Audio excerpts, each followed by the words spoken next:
this is episode 51 of the world of Skell-Ghosts. And a quick recap of the last game. Our group of intrepid adventurers entered the corn maze, and they encountered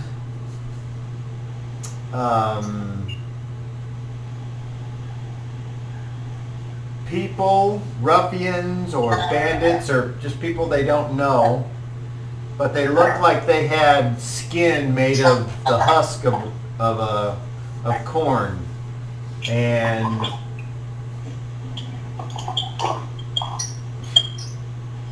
what are you doing, Brad? Nothing less than a piece of metal. Is that a bullet? No. It's a piece of brass. I see. Oh, I see. It's like a casing. Yeah, kind of like Casey, but it came from a umbrella holder. Oh, okay. It's like a little ring. Yeah, I get it. So they encountered that, and at one point, there was a bunch of whispers and moans, and everyone was able to fend off the influence except for Boris, and he ended up trying to attack Bart, and he was confused, and Bart just evaded all the attacks, and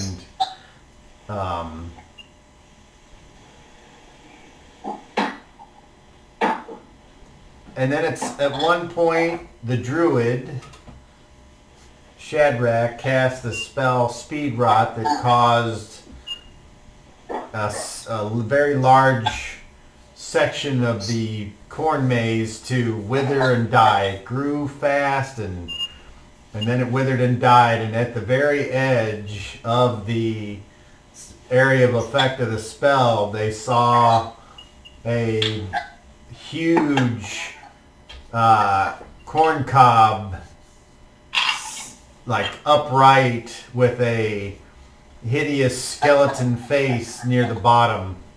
And Shadrach and Guy decided to try to run all the way there, but the corn grew back up in a round, and so they were trapped in the maze by themselves.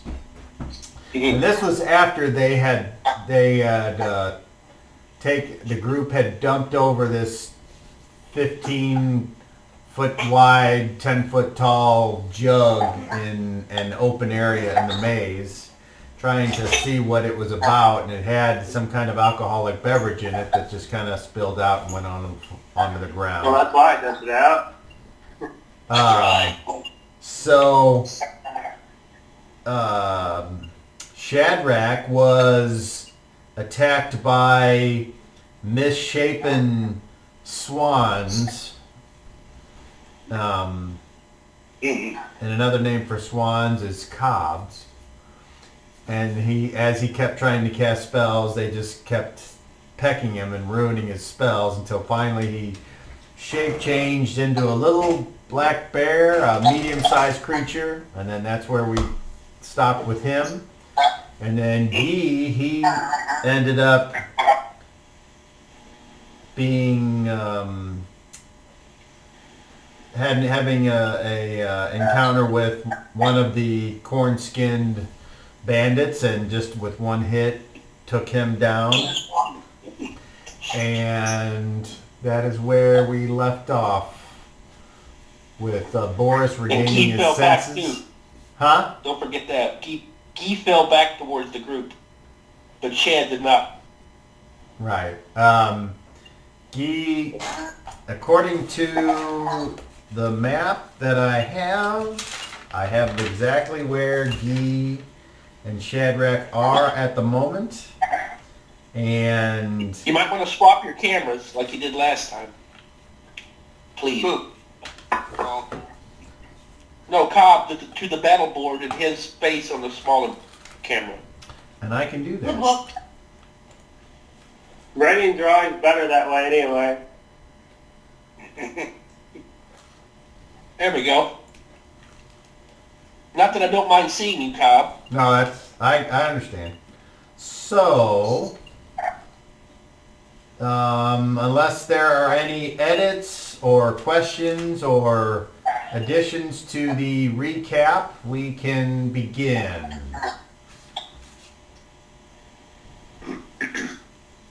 Let's go back, because that's what you guys can see.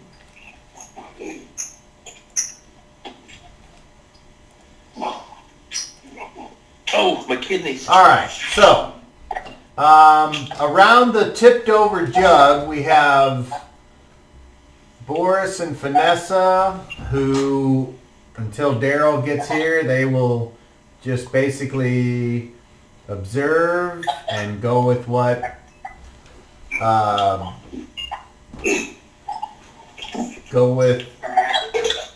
Pikel and Bart decide to do. So, what would Pikel and Bart like to do at I this would moment? like to turn the jug, the opening of the jug, away, like bottle rocket towards the location of the cob. Turn the spout where it faces away from has a projectile. Sure, so you're saying if you look at the map here, you can see how I drew it where it's tipped over and it's going this way. And Yeah. if the cob is this way, then you I want wanna rotate this it. turn. Yeah. Okay, so this is a huge thing. Go ahead and make me, I would have Boris and Vanessa back there helping me, okay. And, or anybody else in the area. Well, I don't know why. all right, Just so, Trying to surf. Do I roll twice, or do I each roll for everybody? Or just add my I'll strength? be right back. you're making a strength check, but you're gonna add, well, actually, let's just do a group thing. So we're looking for more successes than failures. So, what did you get on your strength check? 15 plus my strength, right? Correct? They're all plus your strength, Yes. so that is 29. All right, that's a success. Now for Vanessa, she rolls a 10, and I don't have her sheet on this one.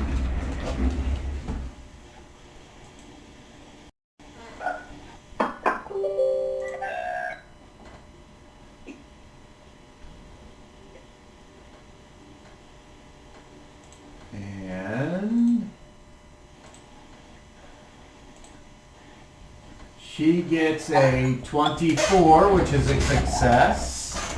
So Boris rolls an 8, and his strength for a total of... I don't think I've got Boris Crump on here, do I? Because he never sent me that. A cylindrical object on the ground is pretty malleable and movable, Okay. All right, so you do what you guys both, all three of you start pressing, and it starts to turn. And at first, it's kind of like rolling. It's trying to roll, and you guys reposition, and you get it to where the I don't even know what the hole is called on a jug. The jug hole is pointing away. So like if there was pressure that would move the jug, it would go forward towards where you seem to remember seeing the evil cob. before the corn maze was regrown. And so that would be like this. And I can draw that out real easy because it's a thing. It's a thing. Like that. Alright, so we gotta move those horses. Yeah, you better move that one donkey. Well, There's they, the other donkey. obviously you remember the one is passed away, unfortunately. So the cart is now there without the donkey to pull it, but you still have the other donkey. All right, so what now? Thank goodness. Anything from you, Bart? I'm not gonna push on it, no. No, it's already moved. Okay. I don't have nothing yet. All right. I can't do anything. You can move the donkeys. Alright. I'll hook up the other donkey to the cart and move it to the donkey cart. Where would you like to move it to?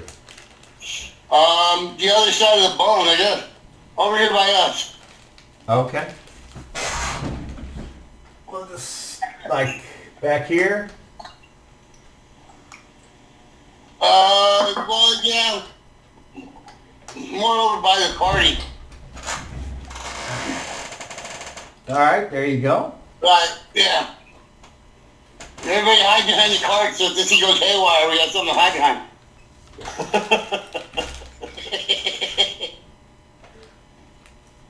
Okay, what now? That's Well, if we're not in turn based, do No. what you do.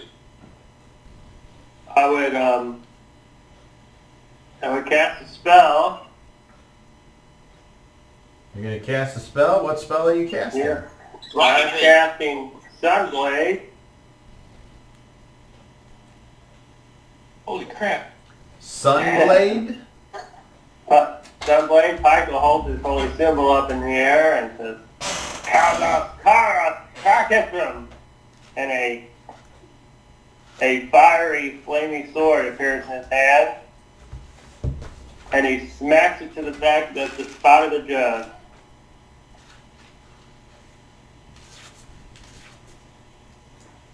Might be up in all on fire.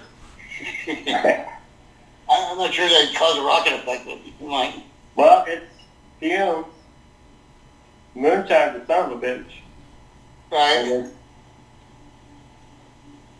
Right, it should just ignite the Just bottle. say, fire's fire. We may just have like And, off. And pressure takes the path of least resistance, which is the back of the spout, which will Right. create the jug, cause the jug to go in the direction of the acceleration. Okay. All righty. So, tell You're me. gonna push this up? Tell me. Give me. I think I understand what you're attempting, but if everything was to go perfectly well, what is it you're hoping will happen?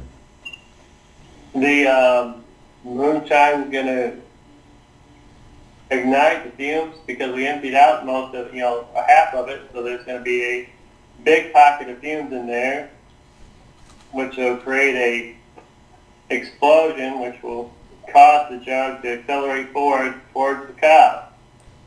That's if everything goes according to plan, right? Well, we don't plan on that. Big fucking bomb in front of us. We're going for entertainment value at least. Okay. So, At least. I would like you to roll your engineering proficiency to see. I mean, I've got drawn. Yeah, I was going to say, he's an engineer. 14 plus 15 is 29. Okay. Or is it 14? I can't read. 15. Yeah, right, 29. All right. So you're thinking that pressure plus acceleration plus all kinds of other engineering terms will cause this jug of moonshine to blast off in the direction that it's pointed in. That's what we're hoping. So, you take the flaming sword that you brought out into existence and you touch it to where? The opening of the spout. Okay. So, logically, it would have went off as soon as I crashed it, but we'll go with it. okay. So, Now you're like the people who douse the wood in lighter fluid and then just like toss a match and it's like, whoosh! now gasoline will explode because it'll turn into vapors. Alcohol will explode too. No, So- next time something's bad. I'm thinking that fire. moonshine won't be as explosive as the vapor that a gasoline will turn into. It's just as explosive. You're wrong. It's highly explosive. Just Ridiculously explosive. Okay, well then, Bob, we lit a bottle of vodka one time and that thing exploded and flew off and we were like, what the hell? all right, Pikel, roll a d20. yeah, if it's anything over 100. Alcohol is used as a propellant. 13. 13, huh? All right, That's what it says. so the jug, you see it light, and then you wait 1 second before it just and a flash, and the jug does not burst, but instead it does fly off, and it seems to leave somewhat of a hole in the maze. Good thing you moved the donkey from there. And after a bit, you don't see it anymore, and you're just standing there with the No, I'm going through the corner as soon as it opens the opening. the smoke and the sound. Now, did it create a fire because of all the stuff on the ground for somebody to cast a spell? Yeah. I mean, if he just set fire off and that thing flew off and there's alcohol all over the ground, that's stuff's going to light There's a up. significant fire there, yeah. Sure, there's a trail of fire that seems to be burning quite nicely. That's right. right. Okay, and now what? I'm casting fire element. You're casting a spell. Okay.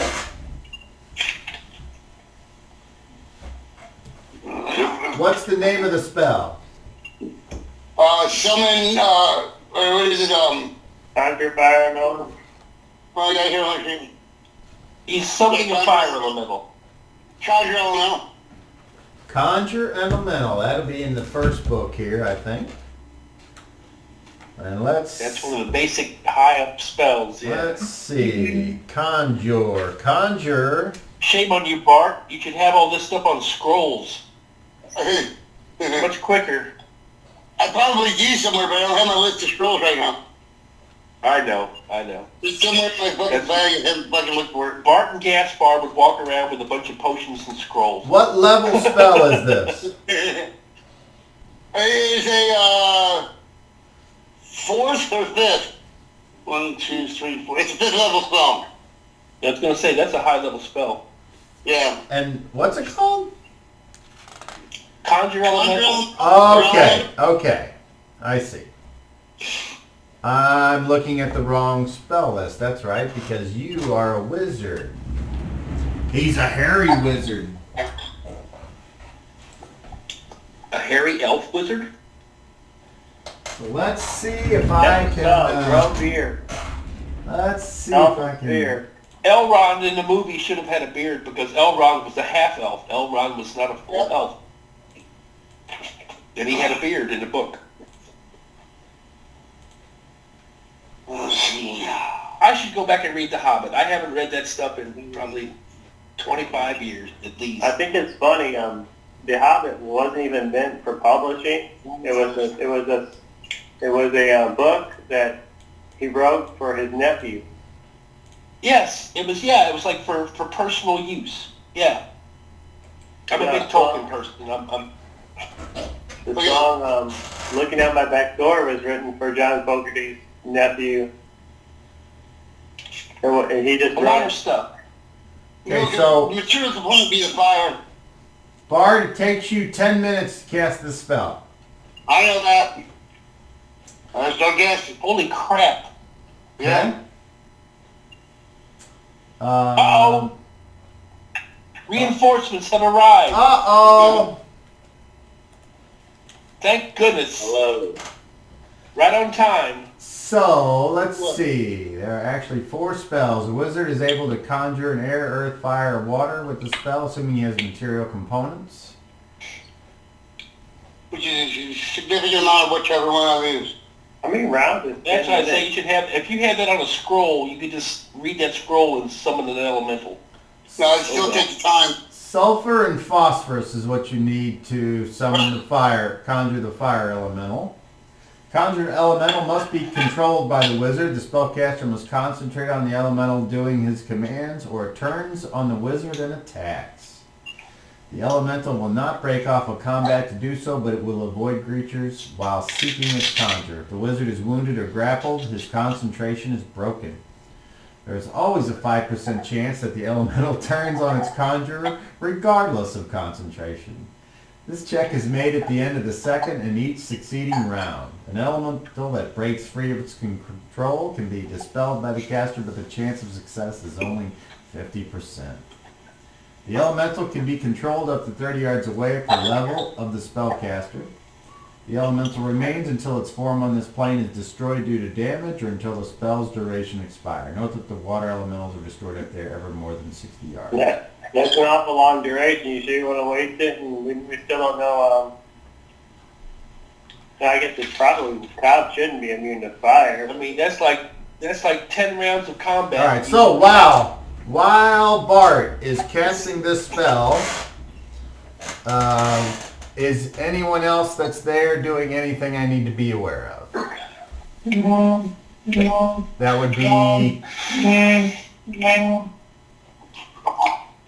That would be Boris, Vanessa, or Pikel, and Boris has his hand up. What is the current situation, please?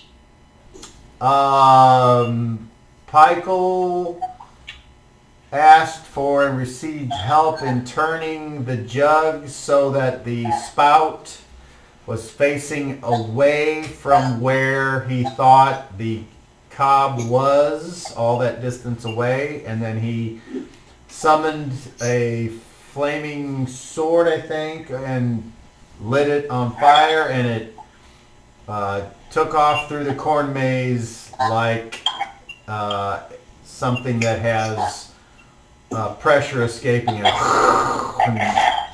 And then Bart proceeded to start casting a spell. Okay, thank you. At this point, Boris will stand near Bart. I got your back. Bart is making hand motions and using components, and he is mumbling to himself mystical terms that none of the rest of you understand.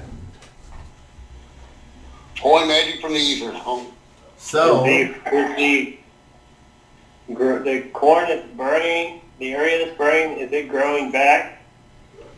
Is that still? After a short while, the corn does grow back. So is that corn also on fire then? No. When the new corn goes back, the fire Boo. goes away. Boo. Well, the fire's best fucking with spell? But the accelerant wouldn't be totally burned away. The accelerant's going to go for a minute. So that's why I was asking. Is it catching the cornfield on fire? Well, I described what happened, so, you know, only one of us can... All right, I was just asking. Alright. Alright, so hearing no other things coming from any of the other characters, we will assume that they will patiently wait while Bart continues on his spell. We will now move over to Shadrach, who is in the middle of a swan fight, and he is now a medium-sized creature. He is a black bear. Do I get 2 claws and a bite, or just 2 claws? Oh, I'm gonna guess that it's 2 claws and a bite. But let's find out. That's the reason I switched, is so I could just try to mow these swans down. Yeah, some goose. Oh. Hey, man.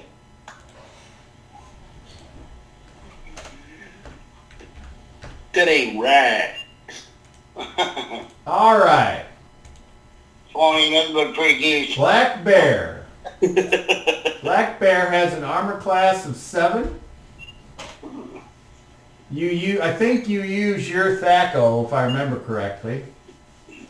Yeah. You get 3 attacks, a claw, and a bite. And if the 2 claws, I think, hit, then you can also do a bear hug. But let's see. The same creature. Although black bears are usually not aggressive, they are able fighters when pressed. If a black bear scores a paw hit with an 18 or better, it also hugs for 2d4 points of additional damage. So there you go. So the only thing that I need to see is Druid. Whose turn is it then?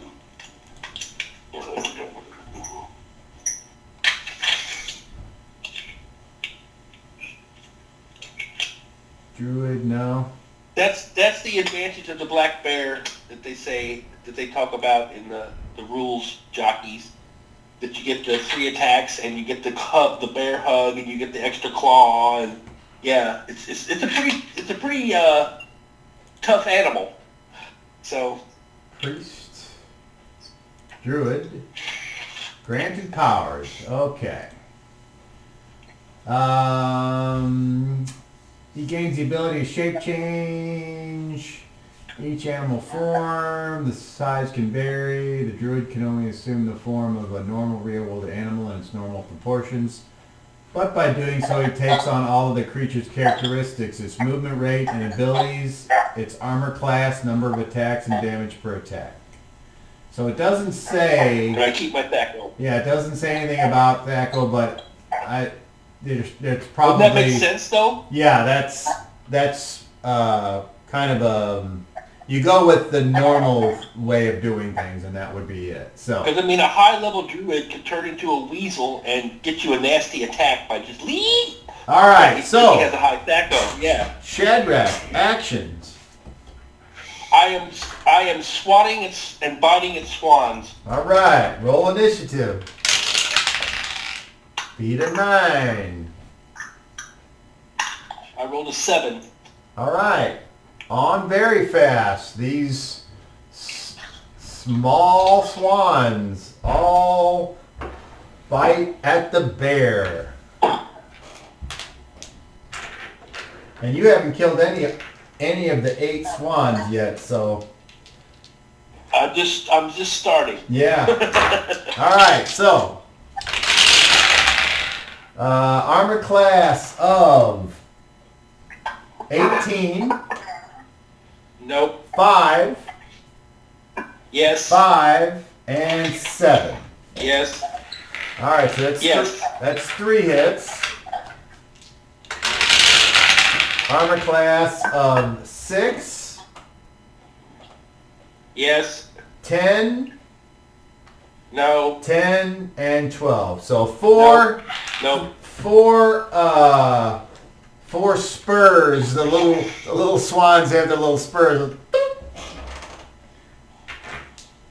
A swan can kill a man with the wings. One of them grabs onto one of your bare ears and pulls for 2 points of damage. Another one spurs you right near your eye, almost puncturing your eye for 2 points of damage. One bites you on the ass for a point of damage. And another one bites you on your left bare knee for 2 points of damage. You took a total of 7 out of 8 points possible. But now it's your turn. I'm going to attack 3 separate swans. All right. First swan, 15, which would be armor class of 1. That's a hit. Armor class of 7. That's a hit. And an armor class of 8. All right. You take your 2 powerful claw attacks and you swipe, and with those nice razor sharp claws that bears have, whack! One of them turns into feathers, poof, kills it. The second one, whack! It sticks through and it ends up sticking on your claw, and you got to kind of push it off before you lunge and you bite. Shake it. And you bite one that's like biting you on your knee, and you shake it and it falls limp in your mouth and you drop it. So you've killed 3 out of the 8. Next round, unless you want to take a half move and at the end of the round. I'm going to keep killing swans. Roll initiative. Roll initiative. Beat an 8. A 3. All right, on very fast. We're down to 5.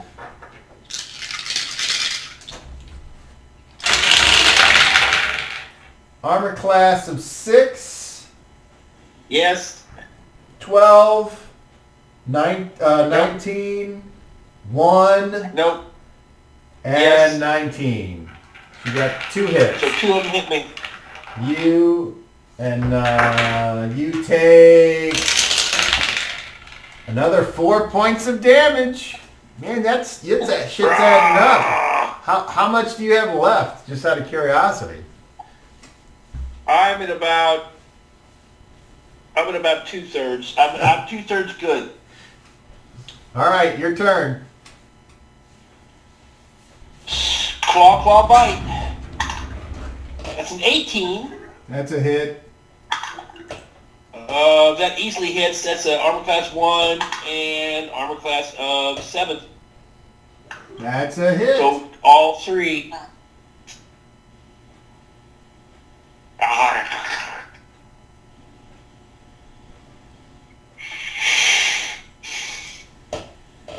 All right, so there's 2 left. You gonna try to finish them off because they seem determined to take you down. Well, yeah, I have to. Roll initiative. Beat a 3. I rolled a 7. All right. So there's only 2 left. Oh, not good. Armor class 10 and armor class 17. They miss. Your turn. I will try to double claw one and bite the other. I might bear hug a swan. Okay, armor class of 8. That's a hit. Armor class of 3. That's a hit. Armor class 5. All right. The remaining 2 swans are put to rest, and as they fall to the ground, squawking and clattering, their misshapen bodies, sort of like the feathers and the wings fold in, and they more resemble ears of corn than actual swans. And your fight is over.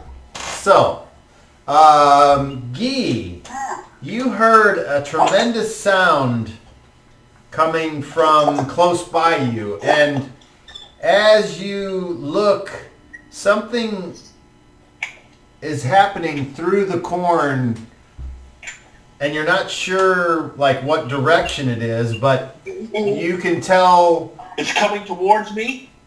yeah, some kind of Can I crazy tell sound. the basic direction it's coming from? Well, as you're standing and you're looking a certain direction, it sounds like it's coming from behind you. And right behind you is the the corn maze wall. So, and just as quick as you hear it, then you hear it kind of like something's running through the corn, but you can't see it through the corn wall, and then it's gone. So something happened behind you something's weird. I head towards what I heard. Well, you're going to have to cut through the corn wall then if you want. I will start hacking my way towards what I just heard because I figure it's my people. Okay. You hack, and as before, when you hack, you notice that you're making very little progress because the corn grows back at an unnaturally fast rate.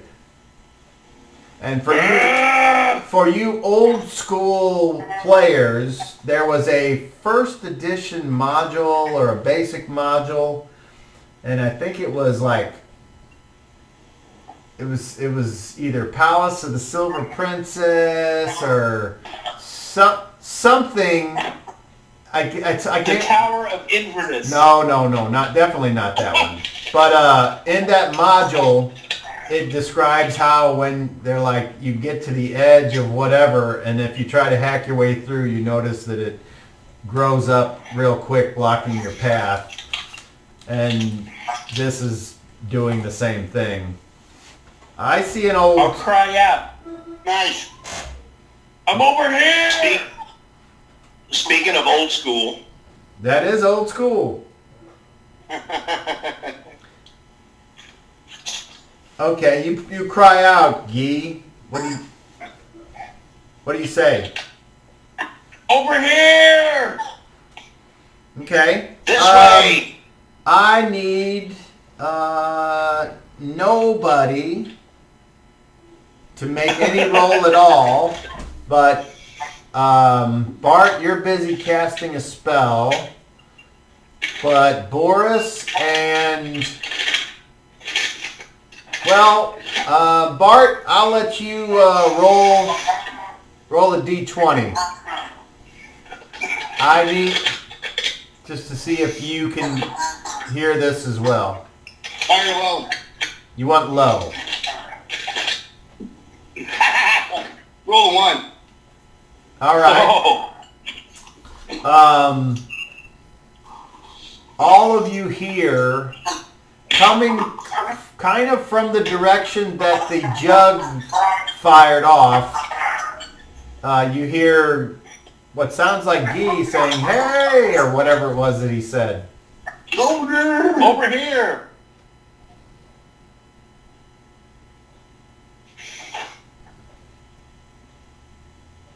So Bart hears this and not no one else? No, everyone else hears it. Everyone hears it. Yeah, Bart- Vanessa responds, this way! This way! So Guy, you hear something coming from the corn maze in a direction that's kind of like from where you're was hacking to your right, but there's just nothing there but a wall of corn. I'm gonna holler one more time and be like, I'm trapped! And the way the maze is set up, you can't even go that way. You can only go to your right or back back towards sort of the way you already were. Right. Well, I was trying to move back towards the group Yes. in the first place. So Well, you- I will hold my position and say, I'm trapped. I can't get to you.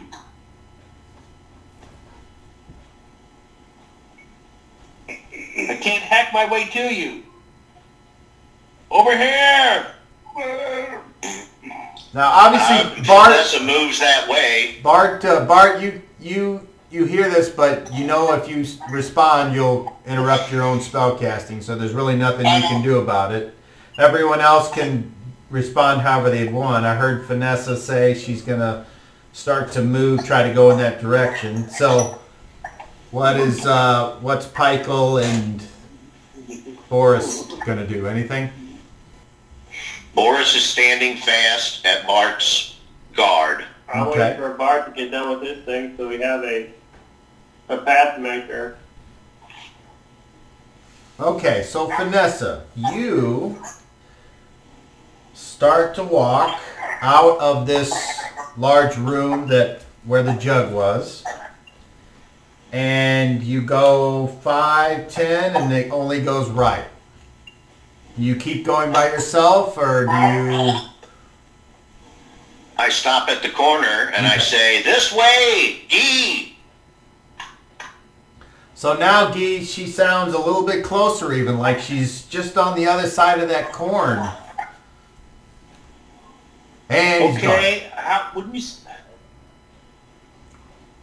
I can still hear you. I just got my camera on. Okay, Um, so I'm just gonna We mark can hear you too. right here F for Vanessa. You can see why you have Going the camera to- off, so you better try turning that off again. Guy is going to yell straight in the direction that he thinks that he hears Vanessa and be like, "I'm right here! I can't hack through the corn! It grows too fast!" Yeah, it sounds like Vanessa that he's right on the other side of whatever this corn maze is. It's like, ugh. I'm going to reach my hand into the corn. I'm not going to step out of the clear, but I'm going to reach my hand in. Where are you? I wave my hand around. I will, if I see any movement, I will react to it by reaching towards it. Well, unfortunately, you don't see any movement. I'm here, I can't see you! Hold still. Uh-oh, here it comes. I think this place is cursed, and I'm going to try a spell. Ooh. And she kneels down. The casting time is 6, so you tell me when to describe it for you. You can go ahead. You're not involved in any combat, so go right ahead. She kneels down, and she feels the earth, and she says, "Heavenly blend, lend me your holy light.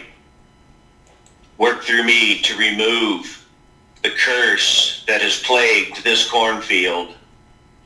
Clear the land and release it from the evil that grips it. In the name of the dead, I pray." And that is casting Remove Curse, 3rd level. Yay! Remove curse.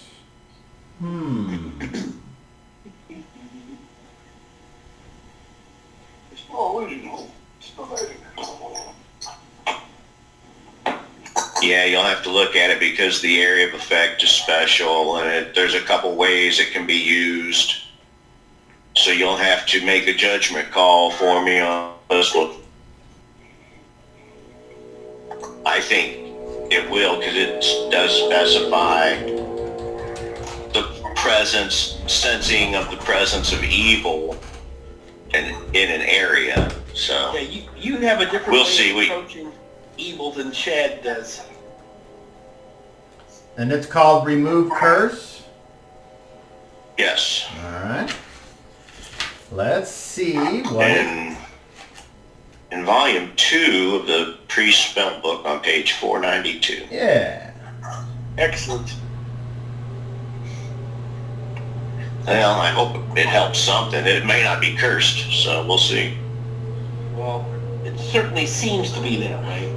Yes, it does. Yes, it does. So you can hear, Guy, you can hear Vanessa. You heard her saying something. You heard her say what she said. I'm going to start to push my way through the corn towards her. Or towards the sound of her voice.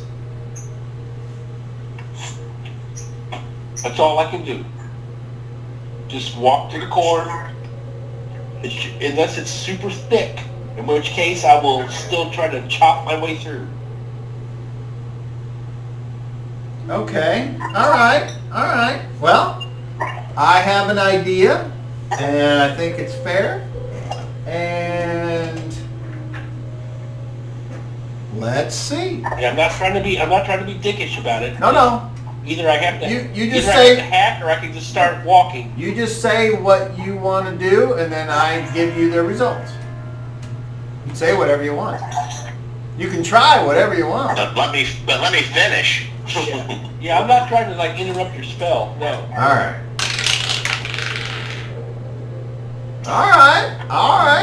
Okay, so Vanessa pulls forth the mana from the cosmic omnipotent benevolence. And it starts to flow through her and outward towards the corn maze, right where she is. And just for an instant, that section of the corn maze parts. And on the other side, you see Guy. What do you do? Come to me. What do you do, Guy? I lunge forward towards her, not attacking. You're moving, Plunge yes. forward, just running. All right, Yeah. so you just basically go through this square that opened, and then as you step through, Vanessa is there, and as you turn and look, you see the corn starting to grow back again. My goodness. Nothing can stop this phenomenon. And now we move Guy over here by Vanessa. All right. Thank you, sister. I've never lost faith in a blend, but my sword, no matter how much I chopped, nothing happened. So this was where, And right here is where she cast it. lost her. Somewhere back there. So you, Shadrach disappeared too. you're pretty No, the sure. green man, him, yes, Shadrach. He's lost back there. I don't know what happened to him. She puts her hand on your shoulder and says, try and remain calm. This place is evil. It will corrupt you. Oh, I'm calm, sister. So- Don't worry about that. Just as you look at the Has map, given us a blessing. look at the map here, and you can see that. So, oh shit, I fucked that up. This part was where, He was trapped. yeah, Guy was here, and then she cast it here, and it went whop whop whop, and he went hey, and There we then go. Okay. it grew back. So you're kind of deal. sure that that is still there. It's part of the maze. Okay. If it matters, we'll see. Okay, so Bart, you're getting close to finish your spell. You all start to feel a little. It's like a source, like heat, like where you're standing is. It's like suddenly it's starting to get hot where you all are in this square. What is that? The existence getting bigger, I guess. The small alcohol fire that's going on in the corner. By this time, the alcohol fire will have burned out. It's not an infinite Well, source I of. don't have no material component for the spell. Material component of the spell is phosphorus and sulfur. And a significant amount of the element you're trying to make the elemental out of. I have to have a bonfire of some sort or something like that to get it elemental. But I can make an earth elemental.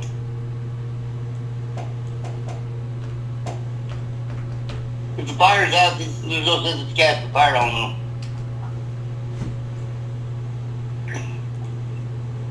Unless it was burning when you began your casting and it drew from that before the rest of it burned out. That's a judgment call. Yeah, that's what I would say. Does it have to be burning the whole 10 minutes, or does he use it up at the start? I don't know. It doesn't say. Well, yeah, it doesn't say. That's what I'm saying. I'm feeling generous. So as the fire has gone down, the spell continues, and you're locked in already. So. All right, one last chance for anyone to do anything before Bart's spell is completed. Anything? I moved back into the clearing. Go ahead, Guy. Shad's gonna turn back into a person and heal. Hey, you are a person. Are you talking? Okay. No, I was a bear, man. So, how many hit points are you missing? I am missing, How many are you down? 32 hit points.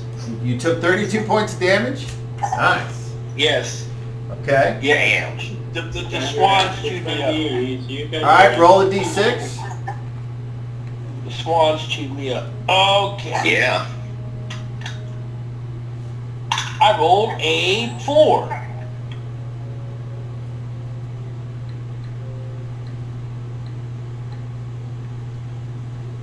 Okay, you gain back 13 hit points. Whew. That's better than nothing. Yes, it is. Okay, Quite a bit. so, Another benefit of shape changing. what would you all like to do now that are in the big room? The spell, Bart, is complete, and you have summoned an fire elemental, Okay. and you are concentrating on controlling it. The duration is a long time. I push it through, I send it forward through the cornfield. So you're having it try to walk into the... Bully through the cornfield, yeah, bully through the cornfield. Alright. Okay. Shadrach needs help.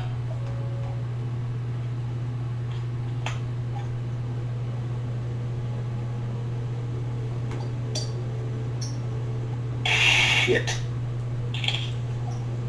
And I remember which way he went into the corn maze, but I don't know where he is at this point. Yeah, even he knows the direction. Yeah. But Bart is, Vanessa's pointing the way he went. He needs help. Send it that way. We're not so blind that we don't know which direction was which. I think we're smart enough to know which direction was which. It's a maze, dude. But no, we know which direction is north Well, we and know where south. the cob's at. Which That's direction, where- yes. Towards the cob. Alright, so Right. where do you have it, like which wall or which way you Like I trying? said, the way we opened up, the way the cob was from us in here, it's the way direction I'm sending it. Okay. Try to make a beeline to the cob. Okay. I need Pykel to roll a d8. That's it. 3.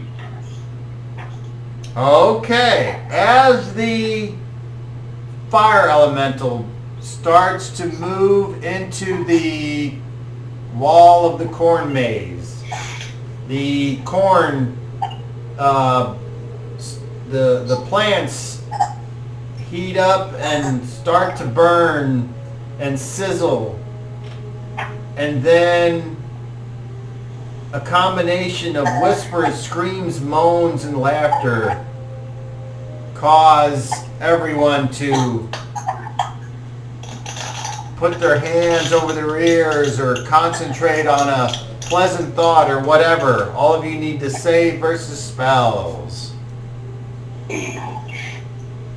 Chad included? Chad not included. Oh. So roll a d20 and you need to equal or higher than their save versus spell on your sheet. If you have a magical defense adjustment on your wisdom, you would add that to your roll. And let's start with Bart.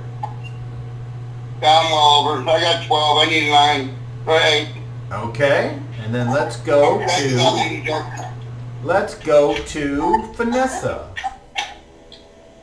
She needs a 14, and I rolled a 1. Oh no! Wisdom bonus, I don't think that's enough. I don't think it is either. Let me make Do I sure need though. to M? Hold on. Let me make sure your sloogie doesn't affect that. Just to be on the safe. Okay, let's see. Oh, yeah. It is not listed in the thing. All right. So, Vanessa, you are under the effects of a confusion spell, and we will take care of that in a second. Let's go to Pikel. I rolled a 21 and he did a 10. All right. Let's go to Guy. I made exactly 13. All right. And then last but not least, Boris.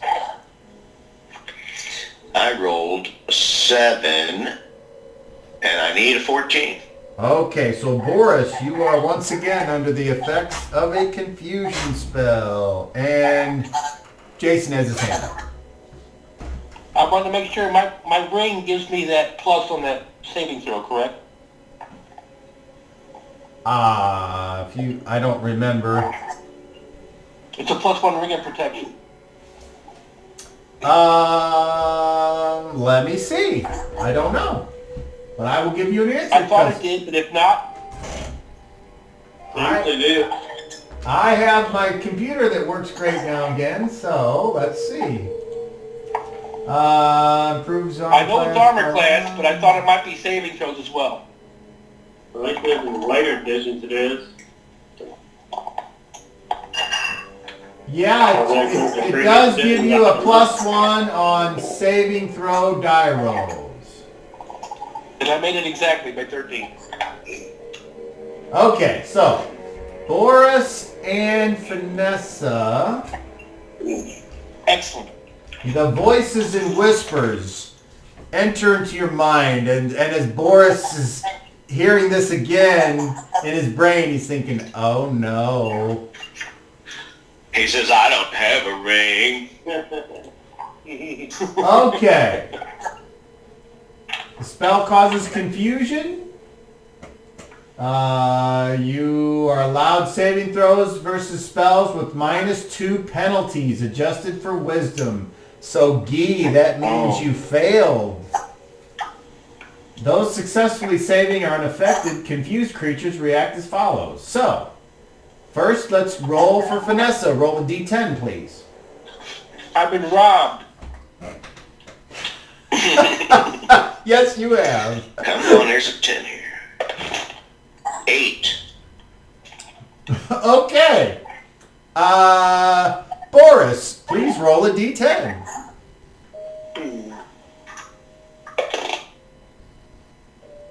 5. And Guy, please roll a d10. 8. Holy shnikes. Okay.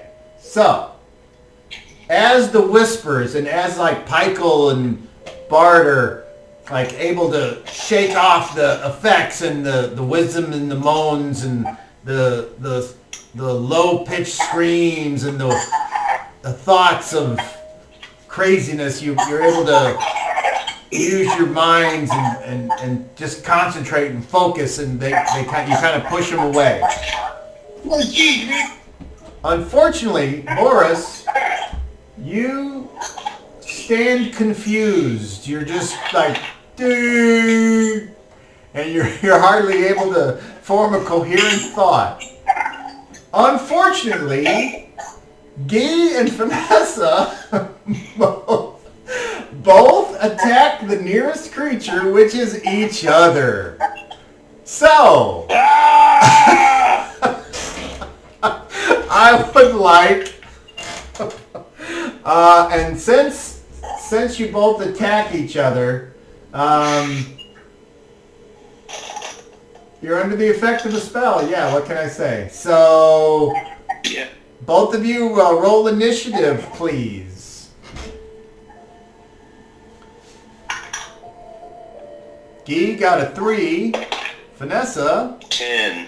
is delayed. Okay, so Guy, you're up first. You just turn, and suddenly there's this corn husk bandit right in front of you, and it's huge, and it looks like a lot like Vanessa, and it pisses you off because you know Vanessa's good and righteous, and what the fuck, and you hate it, and you go to stab it. I was going to say I'd go to cleave it down the middle. Two-handed with a bastard sword. Roll to hit. Sounds like a bitch. All right. I hit armor class 1. No. Does that hit Vanessa? Oh yeah. Roll damage. Are you large, Vanessa? I am, I think. 7.5. No, that's. Sorry. I think you gotta be. I think you gotta be 8 foot tall to be large. Oh, I don't want hooray. to do maximum damage to you, Vanessa. I'm just saying. All right, bastard sword, small, medium, 6 points. Vanessa takes 6 points of damage as this sword scrapes across your Monster! your left arm, across your forearm. Slash! Ow! And you return an attack with what? My quarterstaff. All I'm gonna right. jab him in the throat. All right. Are you doing a called shot, or are you just hitting? Yeah, yes. Okay. All right. You have a -4 to attack. Roll. I gotta find her tag. Oh, well, I never used it, I don't think. Okay. I was hoping for a 20, but it's not. 8 is gonna hit. An armor class of 12. No, 8. Not even close. All right. Right. Vanessa gets her arm slashed, and she's angry, and as she looks up and she sees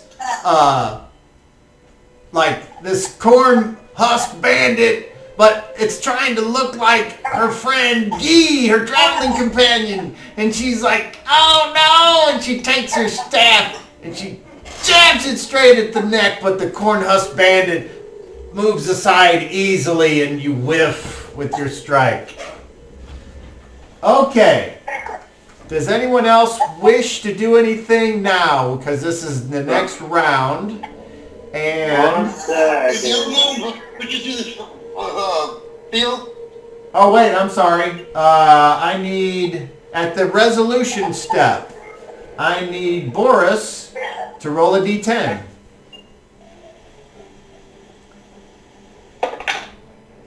10. I need Vanessa and Guy to both roll d10s. 9. 5. Okay. At the beginning of the next round,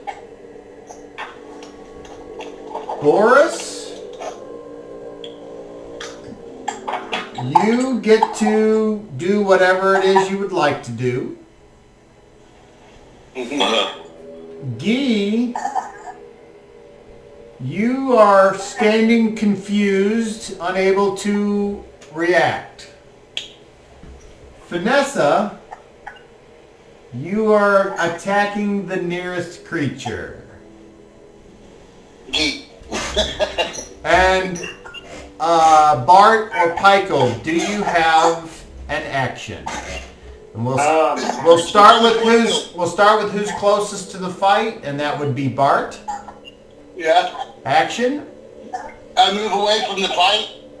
You're about 15 feet away from the fight right now. They're kind of having it right at the corner where Vanessa went I'm up. trying to follow my elemental as he pushes through the corner. Okay. And Pyko, any action from looking you? for the spell to is aid the one that removes confusions and effects, or is it less? I'm not sure. There's a spell that does that. I just haven't played 2E in so long I don't know what it is.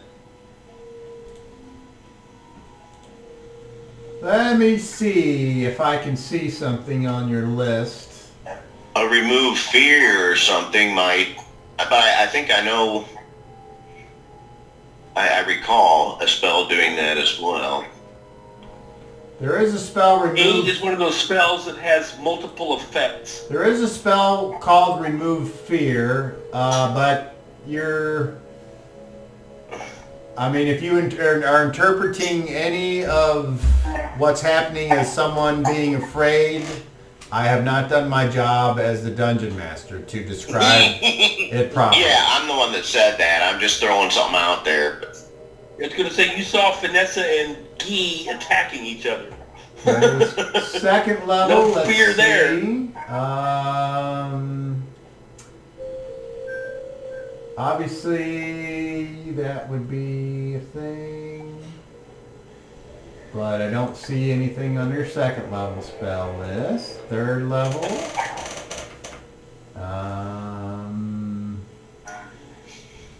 There's Dispel Magic. That might be a thing. There's... Let's see. No, I not... think that's catfish is what I think.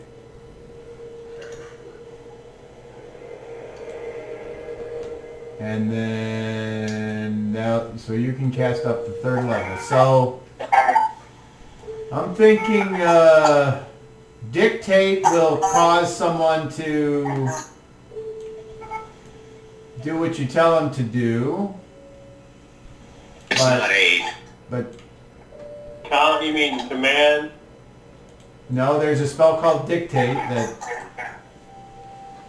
And I don't get to take notes. I need to stop them from fighting. so We ignore the buttons that eye, take care of themselves. if the fact that they suddenly attack each other doesn't make you think that there's something odd about this whole situation, then once again, as I said, I haven't done my job describing... No, I understood it was magical. I just don't recall my spells in 2E. Well, I don't see anything about... Aid is not a thing that would help. No, I looked it up. The spell magic would be the thing that you would want to cast, but I... All right.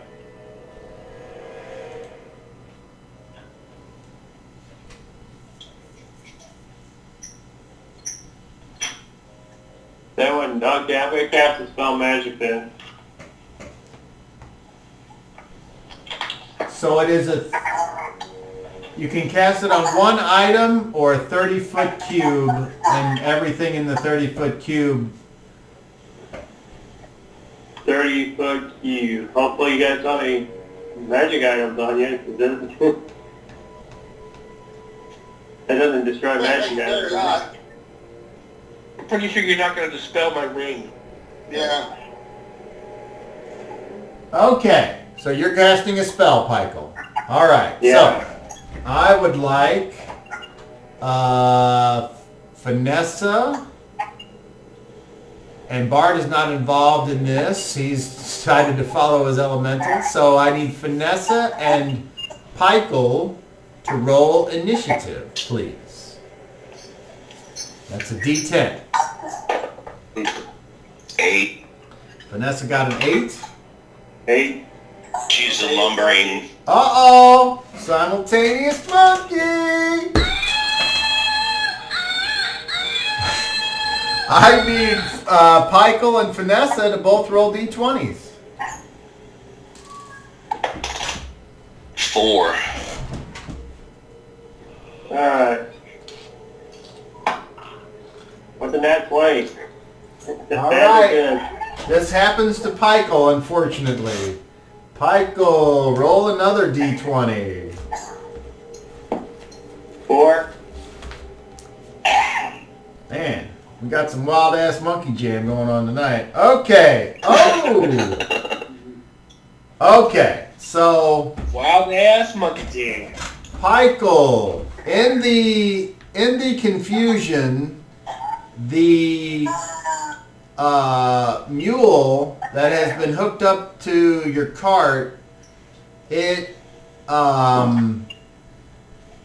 is spooked very briefly, but when it jerks, it snaps the bar that hooks the cart to the mule.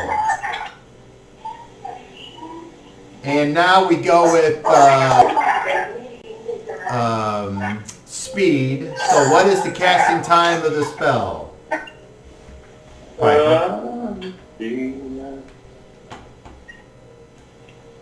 It is a casting time of 6. Vanessa is using a staff. You know what the 4?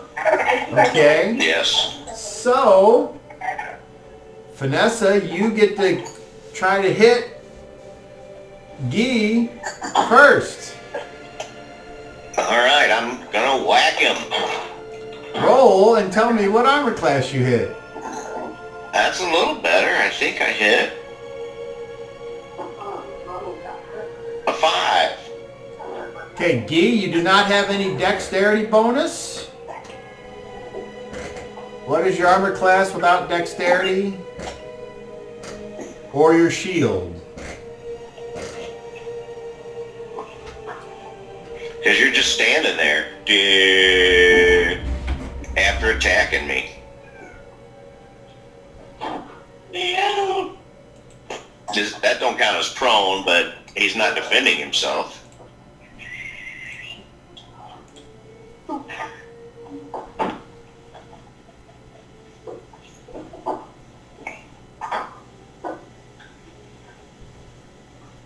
Vanessa, you need to hit an armor class of 5.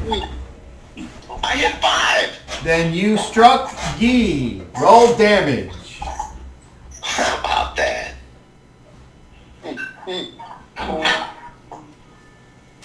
Let's see, a D6 here.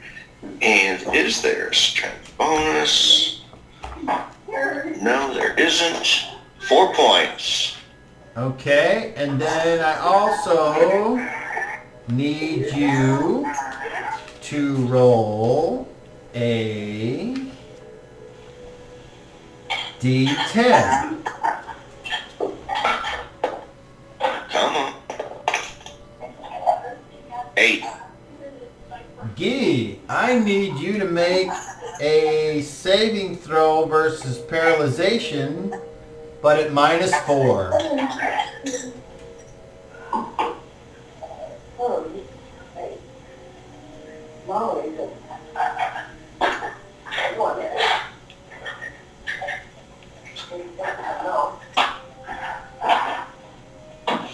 Can't hear you, Jason. I rolled a 16. I needed a 14. And at -4, you got a 12, right? No. My paralyzation is 10. I rolled a 16. Okay. All right. So luckily for you, you are not knocked down by the quarterstaff. Okay. And then Pykel's spell goes off. Alright, Pykel grabs, I love the each got you. component, let's add some flavor. Pykel grabs a bag of talc out of his pouch, and he throws it in the air, creating a dust cloud. He chants, Phosphorus Corno Axlora, and casts his dispel magic as a big poopy cloud surrounds them all. Okay. I need... This being proper dwarvish, by the way, from Tolkien. Very good. So, Pykel, you are attempting to dispel the magic of the evil corn maze. So, you need to roll a d20, and you need to roll it as high as possible. 14. What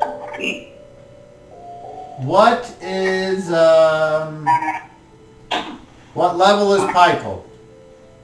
6. Ooh, you got exactly what you needed. So you your spell sort of settles in on Guy and Vanessa.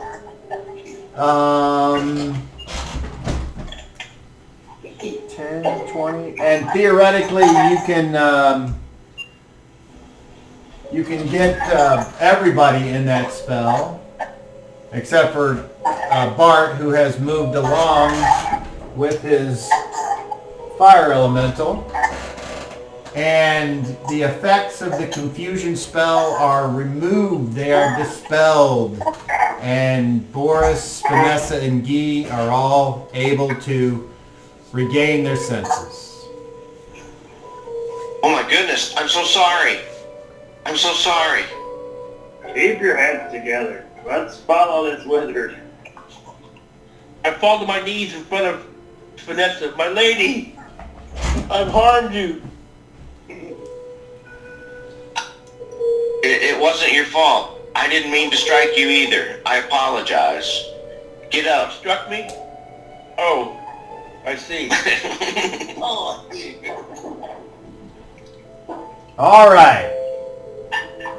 So what now? Bart, as you look around, you can Green see... Man is lost. We've lost him. You can see Bart following this glowing humanoid shape as it's lumbering through the corn maze at a very slow pace. Follow the elf. Daryl has his hand up. Both of my characters attempt to follow. Okay, you He do. plunges after him, yes. So, the elemental, like a living being of fire and lava, sizzles the corn husks away as it starts to burn through the walls. Occasionally, it kind of breaks into an open pathway. We're all following him, right? yeah. You have Paco and the donkey and wagon. Bringing up the rear.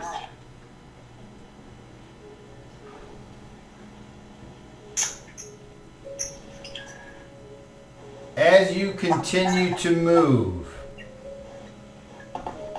the sounds of the corn maze start to grow. What is that? I'm hearing a reverb coming from heavy echo somewhere. from somebody.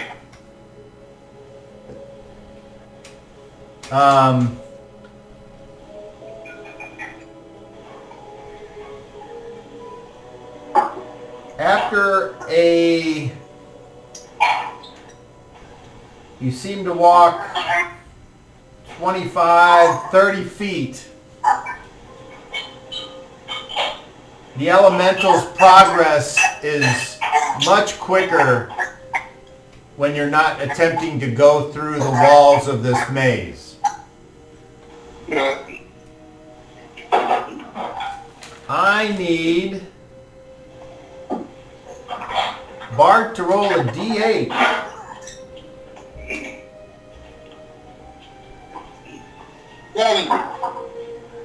7? 7. Okay. Though you all are not sure where you are on the map, I know where you are. And as one of the sections of corn maze gets burned through, and you can see that it is walking like from into one wall into an open space and then towards another wall. And you can hear the corn growing up behind you as you all are walking through this space.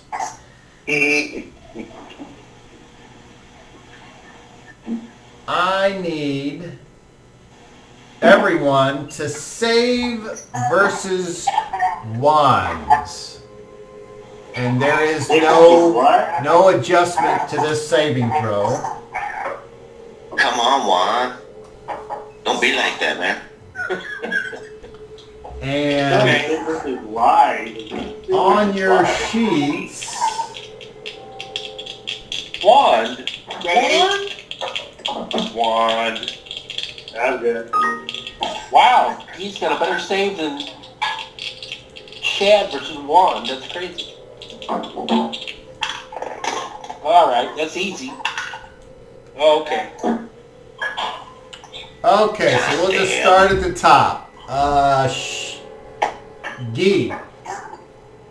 I made it easy. I rolled 18, I needed 12. Okay.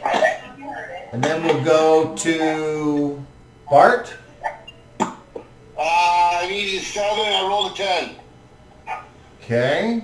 Then we'll go to Pikel. I rolled 11, I needed 9, and that's without my adjustment.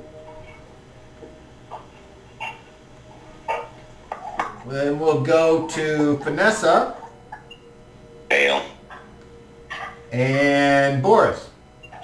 Fail. Oh no. Okay. I rolled a 2 and a 3. Paco. I need Paco to roll a saving throw. I rolled Gee too as well. Shad as well if you counted.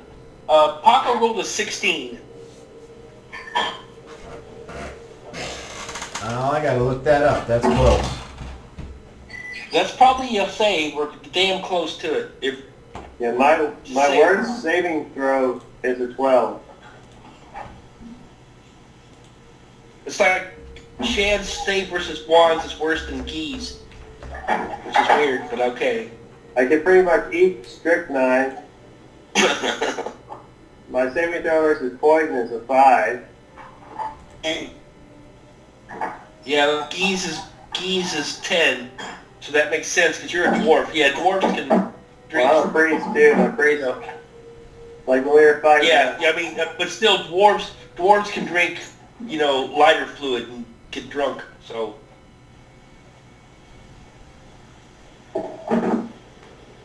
Rod, staff, and wand are all the same. Why don't they just have that as one category? What's the difference? Let me check. Well, they're all 9 Rod, for me, staff, so and I wand. can do the same thing. Yeah, rod, staff, and wand for Shad are 13. They're all the same. That should be just one category of save.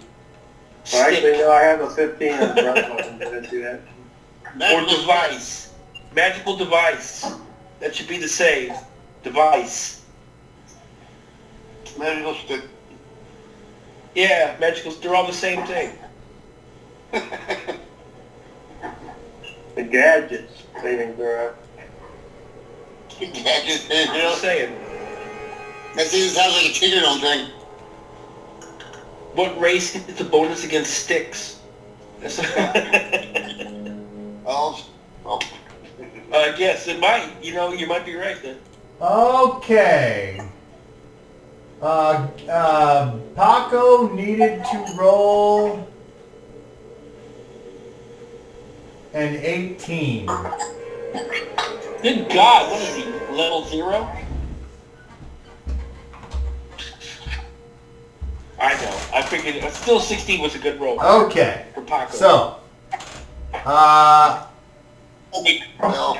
Chad made his roll if it counts. Pikel, you're not there, but I was going to say roll a saving throw for the donkey. So I will roll it. And that's Very good, that donkey. that is a 13. And that is a failure as well. Alright, so those of you that failed your saving throws, well, everyone sees this. The Paco and the donkey. this the corn maze starts to like almost shudder before you kind of hear all around you, and you think, oh shit, it's that popping corn again, but there's no heat involved. It is all of these little spider web like shoots that come out of the corn, and those of you that fail your saving throw, you are caught up in the corn silk as if caught in a web spell. It should be entangled, but oh well. Yeah, so Paco and the donkey are caught in entangled. They're tangled up in corn silk. As is Vanessa and Boris. Oh no! Anyone in the area when the spell is cast must roll a saving throw versus spell with a -2 penalty. If the saving throw is successful, two things may have occurred. If the creature has room to escape, then it is assumed to have jumped free. If there is no room to escape, then the webs are only half strength. Creatures with less than 13 strength are stuck until freed by another or until the spell wears off. Creatures with strengths between 13 and 17 can break through 1 foot of web per round. Creatures with 18 or greater strength can break through 2 feet. There's a lot of sound coming from somebody's thing, and they... So it's Have you either, got a TV going or it's either- somebody talking? In the background. it's either Clark or Brad, and we just need to... We can't game with the background noise fucking shit up. I'm sorry. It's too annoying. So either we'll need to work on like getting headphones or something, and because I don't want to hear myself echo. We got to improve the game, not go backwards. So it wasn't me, was it? I was gonna say. Well, it was gone while your mic was off. Yeah, but it wasn't when you... it I sounds, couldn't hear it when I shut my mic off. I heard it for a second after I shut my mic off. it sounds like Okay. someone's in the kitchen I of a have diner. 0 background noise here. Oh, there it is. I don't have my headphones. Me eating a Triscuit is about as much background noise as you got from me. All right, so Vanessa and Boris and Paco and the donkey are all webbed up. What would you all like to do now? We will attempt to break free of the web. Boris, you can break through 1 foot of web per round. Vanessa, you're Can stuck. also break through. Oh, does she have a strength of between 14. Okay, so yes. So they're both attempting to do that. Hey, Boris has got his axe, and Boris, Vanessa is using her staff to try and break free. Okay. So, is everyone else that is not caught, are you continuing on or are you doing something else? So first of all, Jason's got his hand up. I'm gonna free Paco, or help him. Okay. Come on, you fool! Anyone else? I can see you concentrating on the fire elemental and trying to make it to the top. Okay.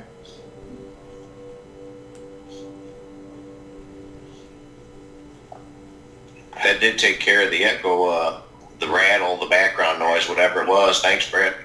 Yeah.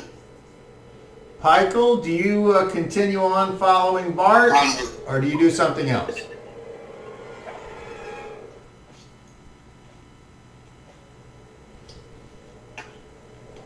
Michael, you're muted.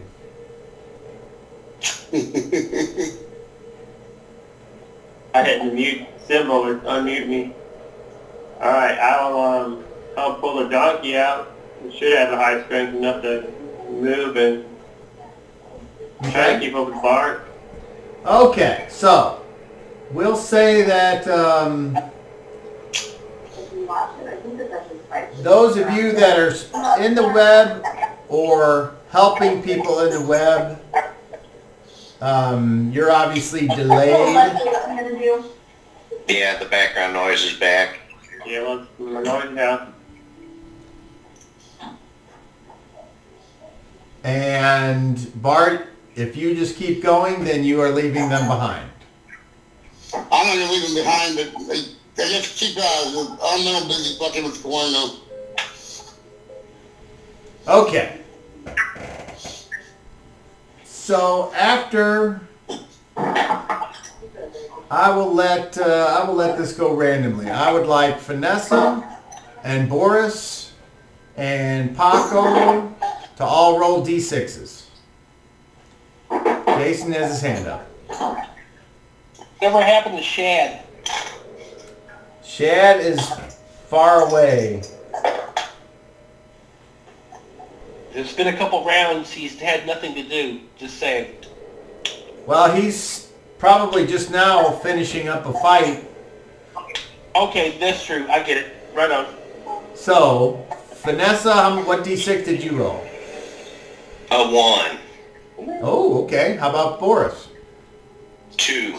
Okay. How about Paco? Oh, I didn't roll for Paco. I rolled a 2. Me neither. Okay.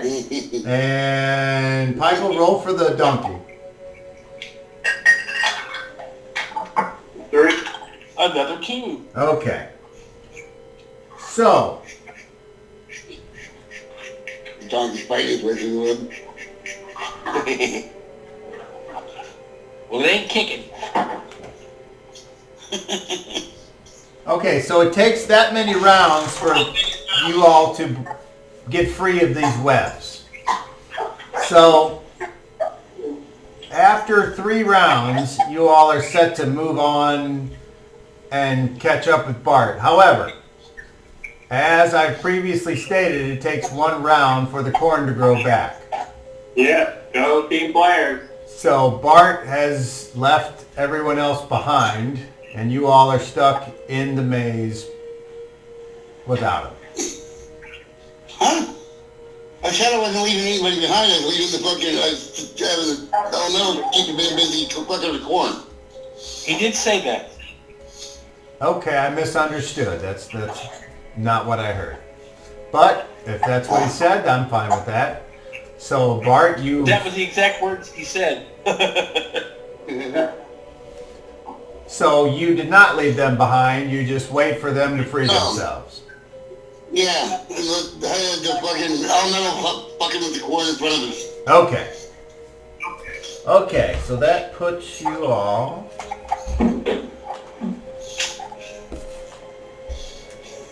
here. Okay, I would like Bart to roll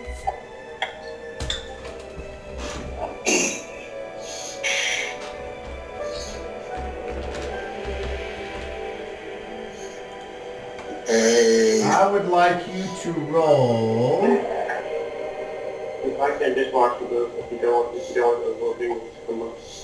What? The rest around the bottom. Okay. Okay, there we are. We're done. Okay. Bart, I need you to roll percentile. What? 2 times? Percentile. Percent, okay, got you.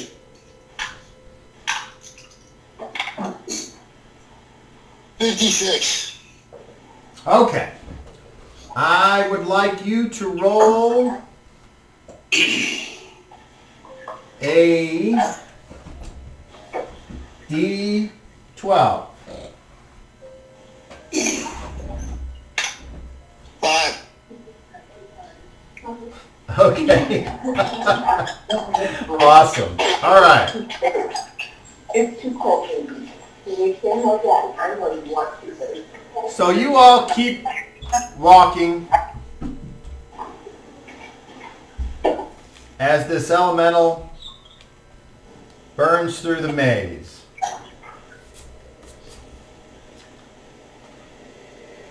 And you've walked another 5 minutes. And I need Jason to roll a D8. All right. Oh no, I rolled a 2. Nice. Okay. Never nice, but then Dan says nice. At this point right here, you have broken through another portion of the maze wall into a tunnel. When I Daryl wants the high five.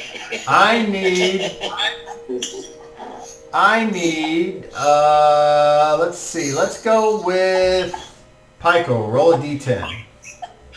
D10. The 10 side. 5. Okay. You hear noises coming from the corn all around you. Like a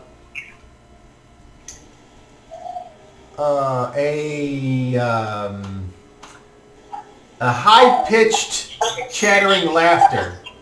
Like that creature from Star Wars, whatever his name was.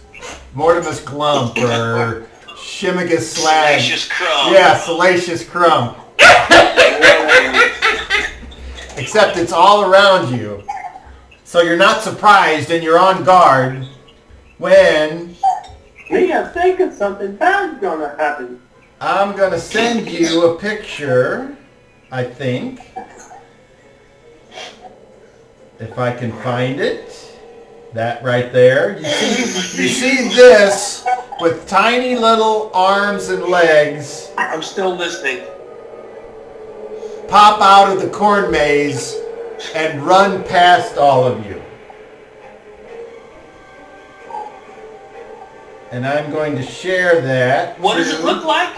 I'm going to share it We with don't you. know yet. I'm going to share it with you as soon as I... Oh, chats. Okay. D&D Jib Jabs. Send. Okay, hopefully you'll get something here.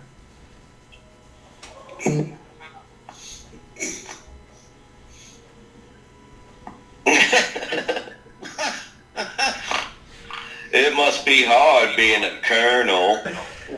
And they like swarm through and they try to grab something from your person. So I need Brad to roll initiative, please. They can't touch me. 7. All right. So,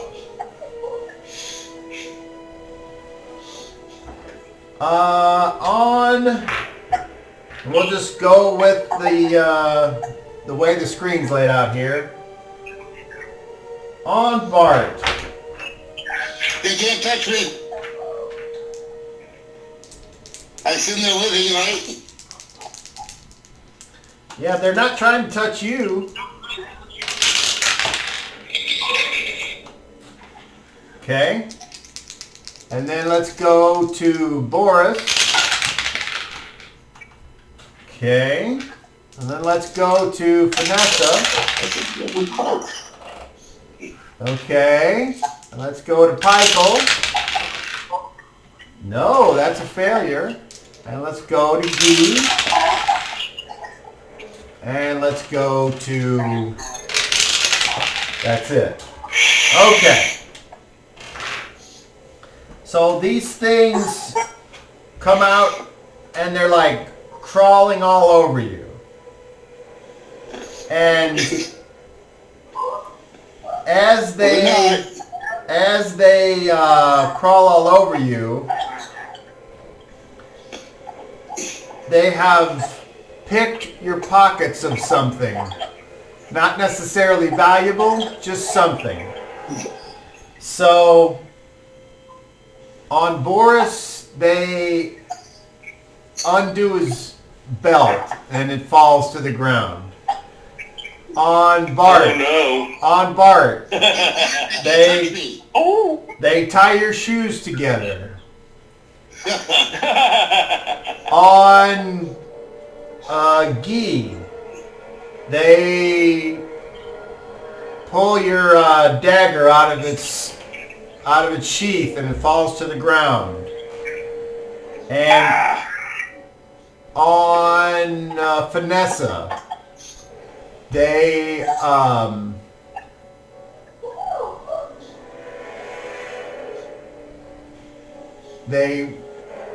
reach in and somehow get in her backpack and get out like her food or her water, and it dumps out on the ground. You rascals. And then they Feminine hygiene. go back into the corn. Oh! And then just as quickly as they showed up, they're gone. This place is crazy. Okay? So I'm going to assume that you retrieve your things that they dumped out on the ground. Bart, you untie your shoes. Wear boots, okay. Vanessa, you pick up your water skin, Of course. etc.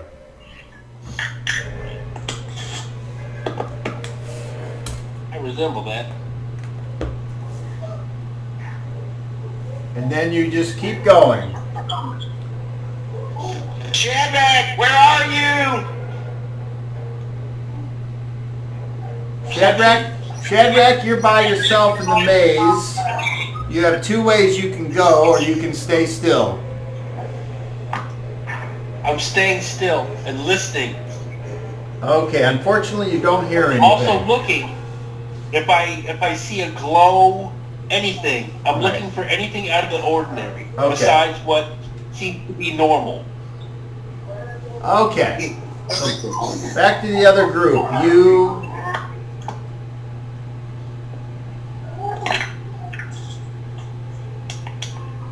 You're going in the direction that you said that you wanted to go. Without any way of knowing north, south, east, or west, you're just doing the best you can. And now you've reached a point where, as the fire elemental is burning into the corn maze,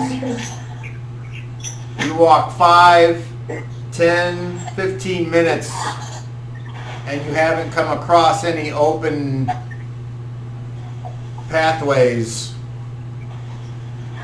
And it's just corn all around, and it keeps growing back behind you. Guy says the green man's dead. He must be. Do you keep going? I'm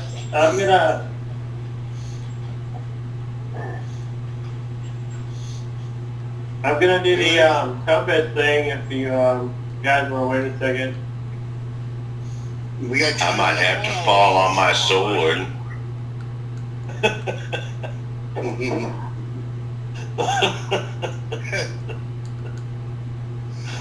No, Daryl, don't do that.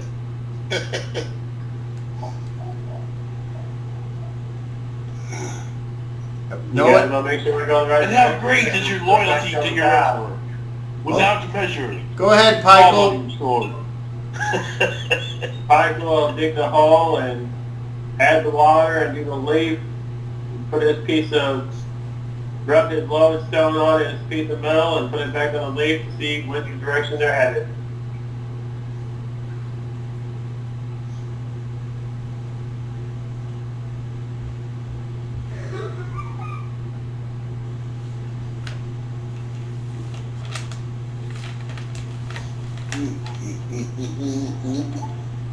He's like, what are you doing? That We're again? going the right way. Okay, so according to your little makeshift compass, which way does it point? The heavier end points north, so the skinny end is south.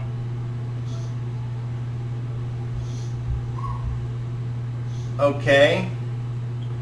So if the skinny end points south, you realize that you have somehow gotten turned around and you're going northeast. Alright, I'll let Bart know. If we want to get on this damn thing, we're going the wrong direction. I'm sure that's, not pointing the direction we need to go. I'm sure that damn corn guy will find us. I'm sure he knows right where we are. So let's go that way. I'll pick up my piece of metal and point the right direction. Turn the fire elemental and start heading the direction. Shadrach! Vanessa continues to yell out. I thought Shad was with us. No. Shad is sitting on the ground in the lotus position, listening, just waiting. So Pykel, tell me once again, what direction do you think you're going now? Well, we know we're going south, or at least according to physics we're going south. So you're going to go straight south? Yeah? Not left. Okay. Bart, you're using the fire elemental to push through. Right. So you start going back in the direction that you think is the correct direction. Do I smell smoke Yep. or anything? No. Brad, I need you to roll You can percent. turn it into something with keen senses. What do I need to roll? Percentile again. Okay. 55. Okay, I need you to roll a d12.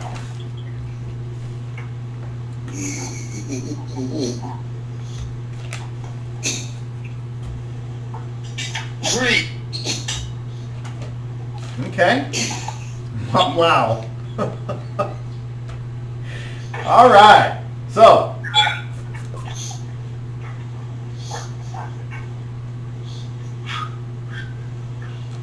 you are following the elemental. And it's burning through this endless corn maze when I think it's an illusion. You reach what appears to be the end of the maze. Like you step out, like Field of Dreams, out of the corn, into this open, idyllic landscape. Except for, it is not, it's the exact opposite of an idyllic landscape. The sky is dark and lightning strikes across the sky. Off in the distance, the lightning bolts light up peaks of mountains made of jagged stone and sharp peaks with creatures with red eyes who appear to be alighting amongst the tops of these mountains. A wind whips across, making it hard to communicate, much less get your bearings. And the barren and foreboding hellscape that lies in front of you stretches as far as the eyes can see, whether you have infravision, regular vision, or magic vision. There is no light source other than the lightning that dances amongst the mountain peaks. What would you like to do? We're missing somebody. And the elemental is pretty out of explode. We gotta find Shadrach. Go back in Nathan. I don't want to go back in, says Boris. He says we can't leave him there, but I think he's dead. Brad, roll me a D6, please. I'm sorry, a D12, please. Chad? No, Brad. Brad. 6. 6, okay. I don't believe it. I think it's illusion. So far, nothing has seemed to notice or care. I'm going to cast a spell if I can. Shadrach's going to cast a spell? Because it's been a long... How long has it been? Do I perceive... How long has it been since I've been just inert, not doing anything? We'll say an hour. Okay, I'm casting now. I have to. Alright, let me find it to be precise here.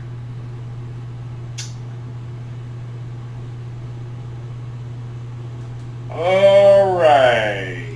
As you turn around and look... Hold on, Jason. As you all are turning around and looking, the cornfield extends as far as the eye can see in both directions. It's as if the corn maze in the cornfield is somehow connected to some type of evil demiplane. Oh God, we're on another plane. And you have crossed the boundaries that connect the two worlds. Or not. Why not? Yes, Jason. We're just in Florida. It's normal for... Go ahead, Jason. Let me know when I can cast. You go ahead. Shad gets up from his lotus position where he's sitting, looking around. He remembers the direction he came from. He's not stupid. I mean, I haven't been confused. I look back in the direction that I came from, and I cast Storm Voice. The caster can be heard clearly at 10 times normal distance. All creatures within a 20-foot radius of the caster must roll a saving throw or be deafened for 1d4 rounds. Shad stands up, holds his hand into the air, looking in the direction that he believes that he came from, and just holds his head up and looks upward and says, I am here! Hear me!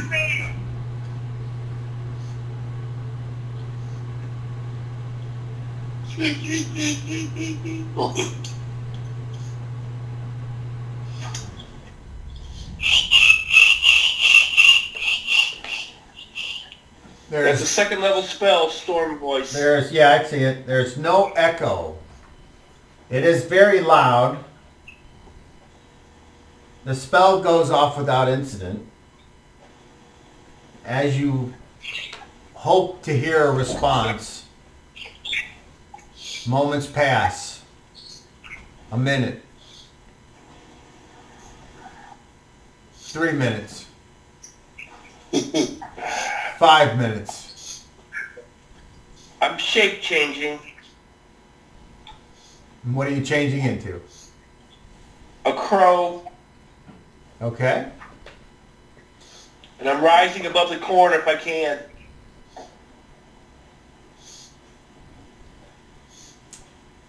What do you think happens when you try to rise above the corn? I'm not sure. All right. Does it grab me? No, but it does not part to get out of your way.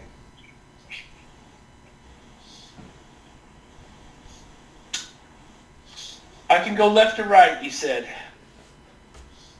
Is that correct? Well, you have 2 ways to go. Left or right is what we'll call them. Okay, I'll go left. I'm flying left. Okay. You come up to, you take a right. I go left. I keep going left if I can. You can't. If you're gonna go. Oh, no. If you're here and you're gonna go left. Well, from either way, you're gonna make a right, whichever way you go. You can't go left. In other words, Then I will follow. If it forces me to follow a path, I will follow it. no, you can go. Okay, let's put it this way: you can go up and go right, or you can go down and go right. Those are your 2 choices. I will go down and go right. Okay. So you go, and then you make that right, and then you go 5, and then you make another right, and then you go 5, 10, and then you can go left or straight. I will go left. And this is, you see that this is a very long corridor. 5, 10, 15, 20, 25, 30, 35, 40, 45, 50, 55, 60. It goes left. I go left again. 5, 10, 15, 20, 25, 30, 35, 40. You can go right. That's my only choice. I go right. You go 5, 10. You can go left. If I only have one direction to go, I will follow it. Okay, well then 5, and then at 10, you can go left or straight. Left. 5, 10, 15, 20, 25. Ends in a T. Left or right. Left. 5, 10, 15, 20. Goes left. And it Left. it dead ends with nowhere to go. Daryl has his hand up. Vanessa will turn back toward the corn Okay. and begin to cast a spell. All right, very good. She pulls a pinch of black dirt, moldy substance from the bottom of her pouch.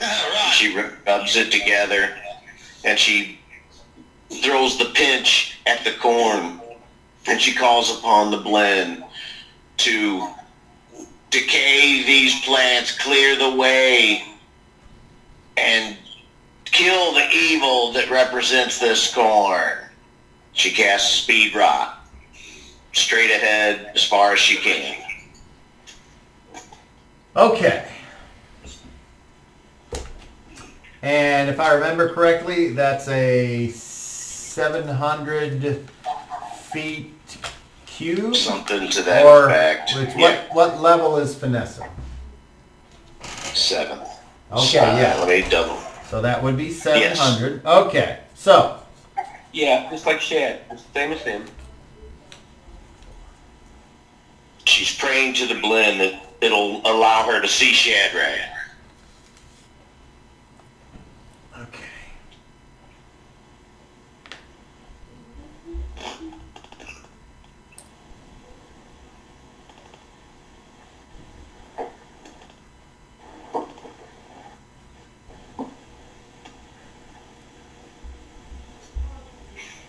The corn matures and bursts from its husks in a goopy mess as it rapidly decays into a mushy liquid. Technically, there would be like this little alcoholic haze, and it would just be very flammable. But oh well. Okay, so that's what corn mash is, rotten corn. Yeah. And the lids are back in there. okay, the corn maze once again starts to decay. And as it falls away in front of you, you see that it goes and then it like hits an open part like the maze. And it continues, and you can see that it hits corn and then hits open, and there's all kinds of different ways that this maze could go. When directly to your, like where you are, you're looking straight ahead, and you see nobody because he's not there anymore. A crow. No, you moved from that spot that I had here before. You're somewhere else. So,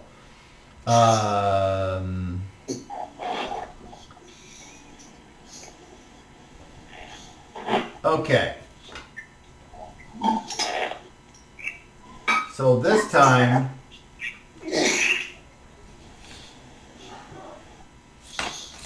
the corn is down, and you can see, like,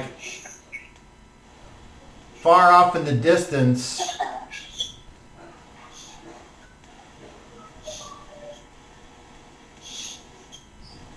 I need everyone to make a perception check. Everyone? Except Shadrach. Boo. Oh no! Boo. Check's a low, right? A D30 plus your intelligence. Oh, these are my Michael, you don't have a D30, so I will roll for you.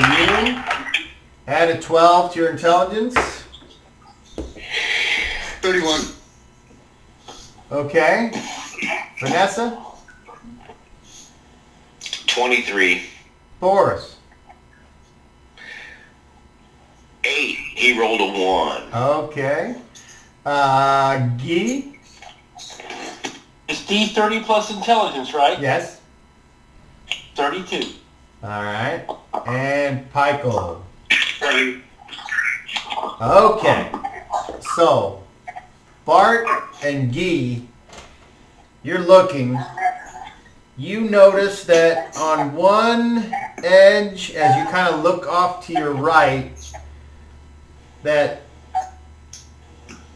there's the evil cob. And as it turns and looks in your direction, I set the fire alarm. ah!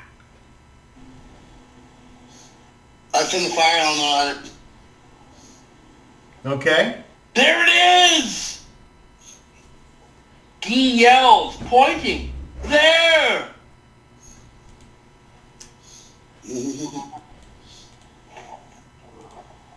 Boris is looking off at the mountains in the darkness with his jaw hanging.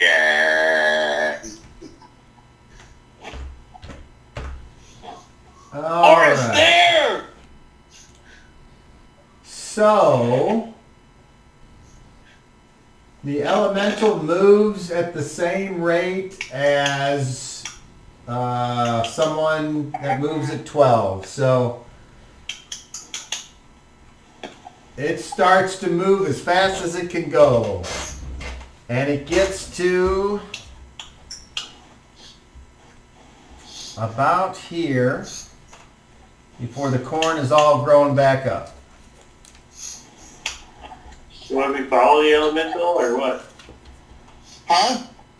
Will we? I'm not going back in there. So the elemental, who follows the elemental and who doesn't? I do. I'll follow the He elemental. follows. I'm going straight for the cop. Okay. All right.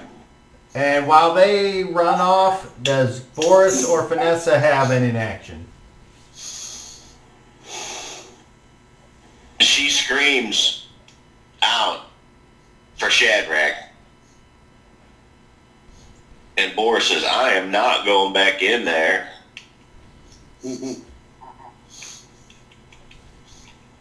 All right. Okay.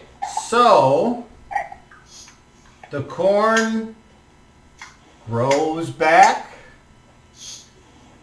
Vanessa and Boris are still in the place that I described of the darkness and foreboding. I got your foreboding. Bart is attempting to get the elemental to go where he thinks that the evil cob is. And Shadrach, as a crow, is sitting there in a dead end. I shape change back into a human. How many hit points are you missing? I'm down. Let's see. Let me make sure here. I am down 23 hit points. Roll a d6.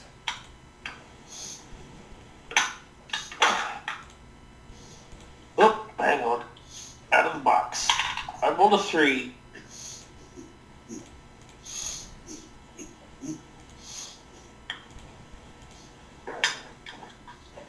What the fuck?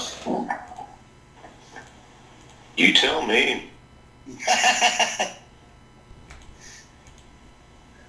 Oh, fuck. 23 times 0.3 equals... What the fuck? 23 times 0.3. You gain back 7 hit points. Alright. Okay. What the fuck? So, the fire elemental and Bart. Let me know what I can cast as Shad. And Pikel, who... And Guy. Gee. Boris and Vanessa are there. Gee. Alright, Chad, you can cast another spell now. Shad is casting Sense Direction once again, and I am sensing which way is directly south. It's a 2nd level spell. Oop. Hold up. I mean, what edition this is? What the hell? Oh, it's 2nd edition, okay. Second book, sorry. Sense direct. Yeah, I can tell which way is south. Okay. So now you know which way is south. And if you're, when you're in the dead end, you realize that the dead end ends going, shit. Oh, there it is. Okay. Yep, that may be important, but I'm not railing you about it. I just want to know which way is south. I will face south. Okay.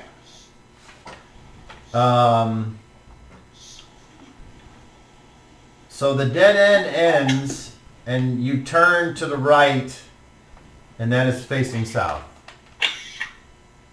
All right. I will cast another spell when I am able to. Go ahead.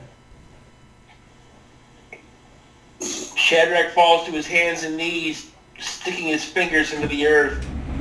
Then he reaches into his bag with one hand and pulls out some rotten old moss, some nasty-looking moldy moss, and says, Mother of Earth, destroy all before me. Show me the way to be free of this unholy maze. And I will cast Speed Rot with the point beginning in front of me south, so 700 feet straight in front of me south. Okay.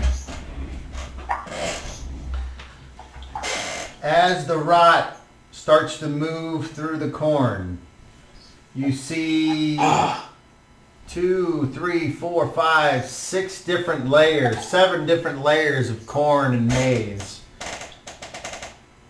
with a larger open area before finally a huge open area with the cob is exposed.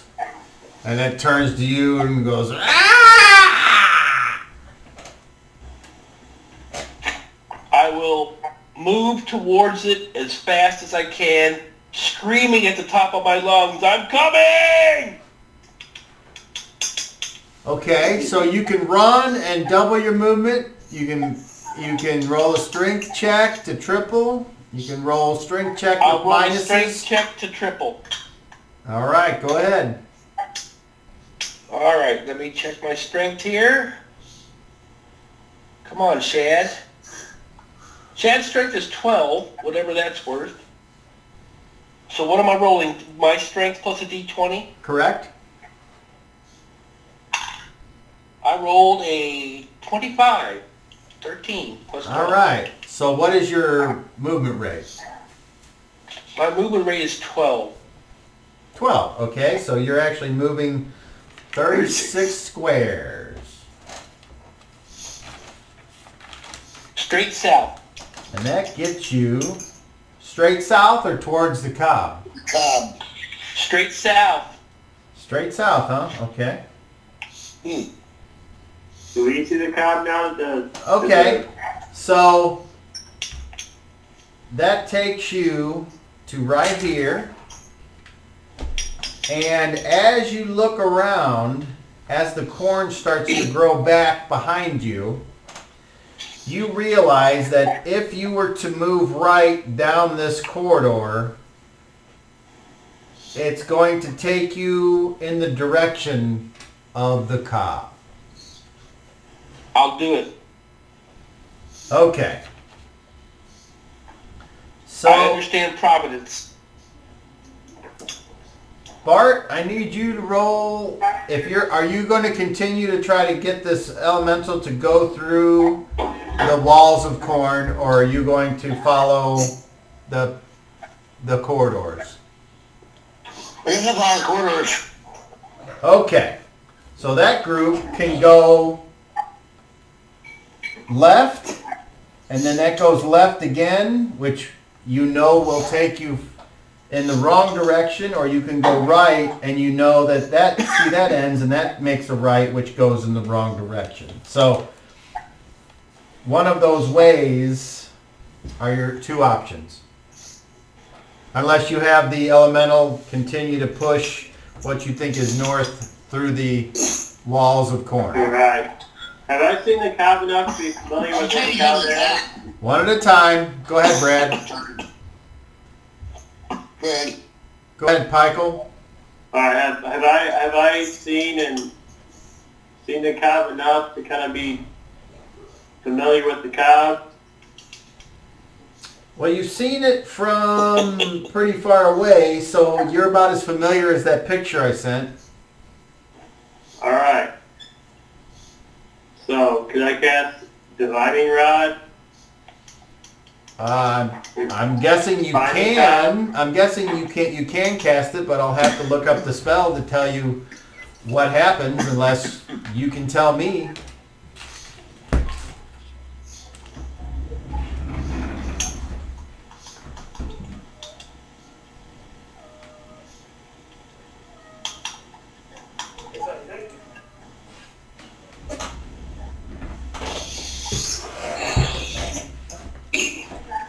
You got that elemental for hours, don't you, Brad? Oh, yeah.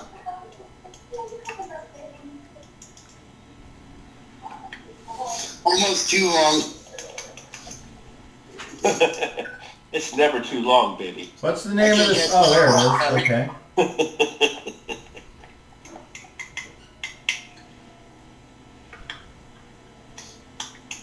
I can't just cast concentration spell, I don't think. I don't think I can cast any spell.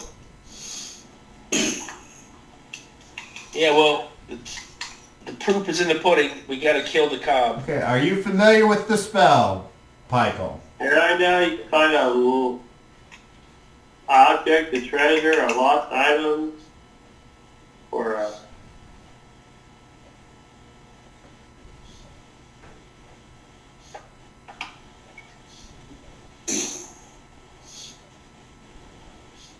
So it says if an They're gone. impenetrable obstacle is reached, the wand presses against it and stops.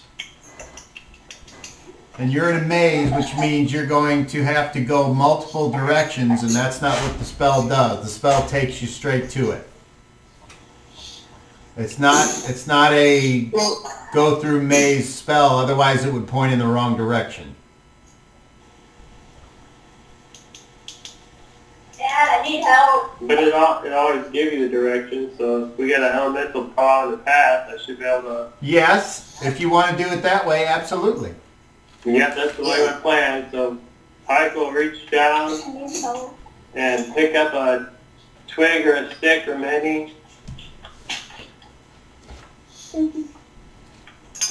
on the ground from whatever force might have used to be here, or whatever stick that might have been on the ground, and cast Divining Rod. The material component for the spell is a wand cut from a ginkgo tree. I guess I'll pull that from my backpack. I hate to eat sometimes. Yeah, this is a spell from an Oriental setting. So,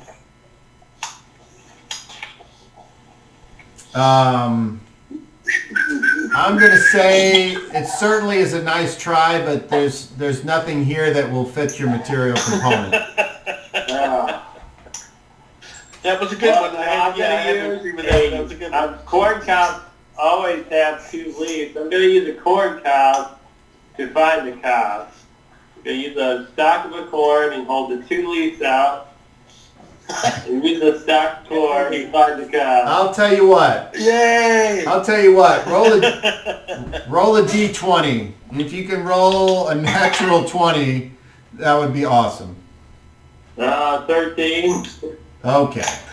So, unfortunately, the workman is only as good as his tools, and you you try it. I'm not gonna have you waste a spell on it because I'm just trying to kill a dang cop, so maybe the next 4 episodes we might get a Maize, but okay. It was worth a try. Yeah, it was worth a try. I mean, the idea isn't faulty. It's just that if you don't have the books in front of you, then you're not going to know that you don't want to cast that. Okay, let's move over to Vanessa and Boris. They are in this gloomy, sad place by themselves. What would they like to do? Boris is going to attempt to collect some firewood.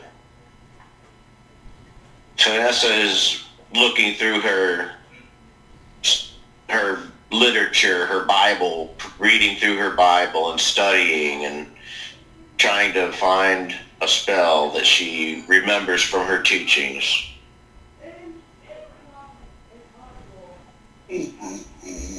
Okay. Brad, anything different from Bart? No. We'll burn 3 quarters. If we go to a dead end or something like that, we'll burn through it to the next quarter. Well, from where you are now, you can go, like I said, left and left again, or you can go right and right again, which you're pretty sure are not Right towards. again, what the hell? Okay, so you go 5, 10, 15, 20, make a right. 5, 10, 15, 20, 25. At 30, you can make a right. Keep going. You go 5, Yeah. ends in a T. You can go left or right, and you're pretty sure right would take you back towards the cow. We go right then. You walk 5, and then at 10, you can keep going straight, or you can go left. Straight. Okay, you go 5, 10, and it goes left. Okay. Then you go 5, 10, and it goes right. And you go 5, 10, and this looks like a place that you were just at, and you walked around in a big circle. Great. We go the other way then. Okay, you go left. Yep. Go down. Go 5, 10. Go left. Go 5, 10, 15. You go right. Now you can go right or straight. Straight. Okay, you go 5, 10. You can go left or straight. Straight. 5, 10, 15, 20. You can go left only. Alright, left. 5, 10. Then right. 5, 10. Then right. 5, 10, 15, 20, 25. You see pieces of flesh that look like they've been seared by some kind of energy. And then you realize when you look around the corner left that you're back in the jug room. Yeah, nice. Alright, somebody else's turn to lead. No. That's the spirit. Okay, so you got Guy or Pikel with Bart. Try your hand at a G. I don't know. What? So, Guy's like, I'm following you. I need Pikel to roll a D8. 3. I don't believe 3. Uh-oh. Here comes those whispered screams, moan, and laughter again. I need Pikel, Guy, and Bart to all save versus spells. So shit me up. Yeah, I'm good. I'm good. Don't strain yourself there, Brad. I will Don't strain yourself there. Guy, what'd you get? Guy, you need to save versus Hey. spells. Guy saved by 1. Okay. I got a 10, that's enough. Yeah, I needed a 13. I rolled a 14. Okay. Unfortunately, your saving throws are with -2 penalties. So, I might have to use them. once again, you failed by 1. Bart, how much did you succeed by? Right at 8. Oh. And then, so with the -2 penalty, No, I rolled a 10. I Okay. saved it 8. all right. All right. So, I roll a D10. yes, but we're gonna move this along because I didn't think that this maze would be this difficult. Obviously, you guys decided you were going to cut through the maze, and that actually made it more difficult. So instead of having players that are bored and not having fun, we're just going to say fuck it, and everyone is now at the cob, and you're there. So We're trying to go straight towards the cow this whole time. yeah, but you know, I guess I made it too difficult. I can't, you know, you try something different and I think you expected us to map it, and that we just cleaved huge chunks out of it. so anyway, How all about have everybody spread out at maximum distance from each other? of the corn maze falls away, and the people that are watching the corn maze from the outside demiplane, they see it fall away, and as a shaft of light comes from the heavens and comes down on everyone, a voice says, "We shall not allow this to happen any longer," and a heavenly chorus of angels circles the heavens, and all of you are transported, and there is the evil cob, and it goes, "Ah!" And you're all there. Elemental attack. Attacking. Casting and attacking. And there it is. Fancy. Uh-oh. So the How about, the room how about put it in the opposite? is Okay.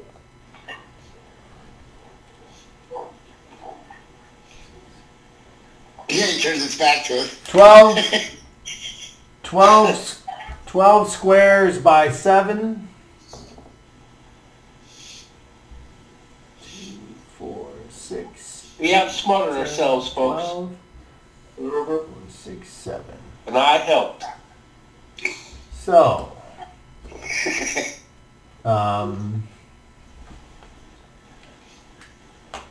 since you're looking at that, we'll just point it like that.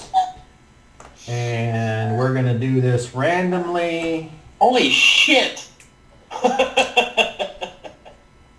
Ah! So, I would like everyone to roll a d20. Holy crap. I'm sorry, I said the wrong thing. I want everyone to roll a d12.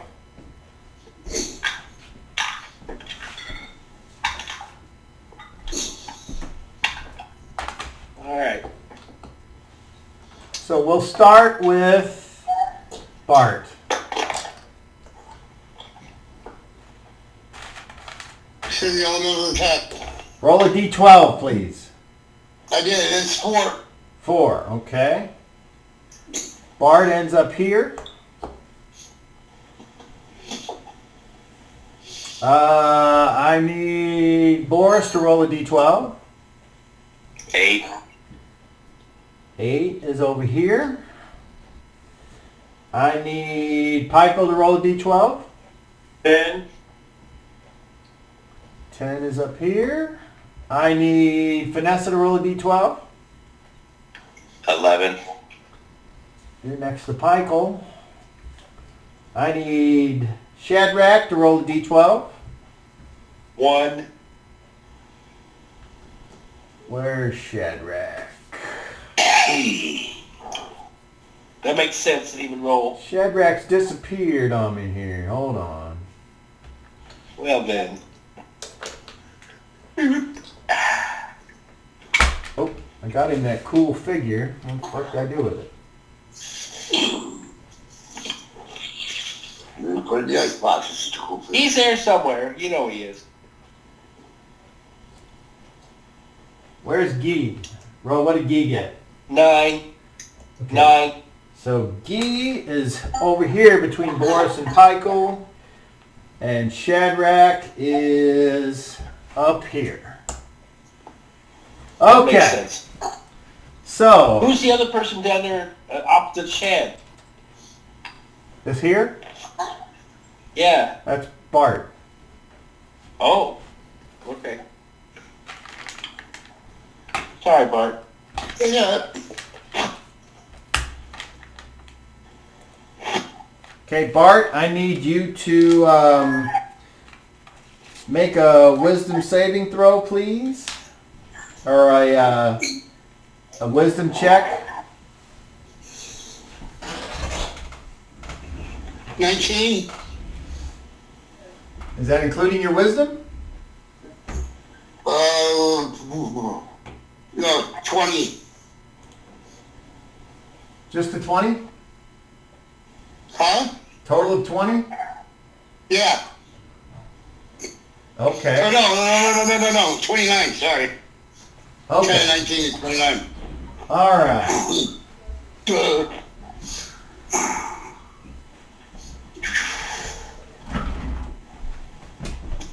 Okie dokie.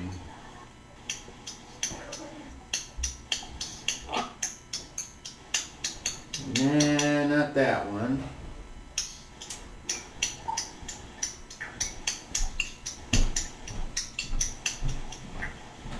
Let's see, do I have one out already? There we go.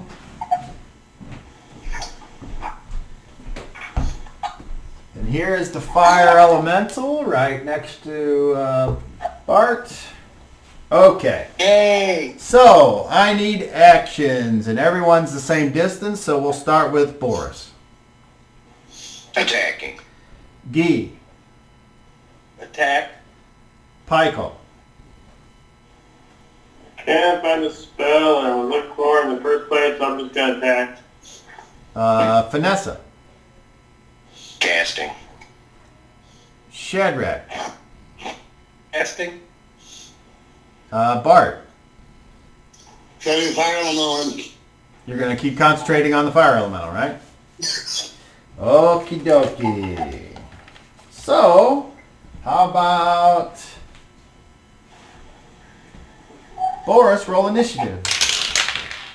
Beat a 2. Come on, I know there's a 10 there. It is. 3. Okay. Nobody goes on very fast. We go to fast. You guys won initiative? Well, you didn't win initiative, but whoever's going fast goes. What is the casting time of the spells? Yeah, A 5 for Shadrach.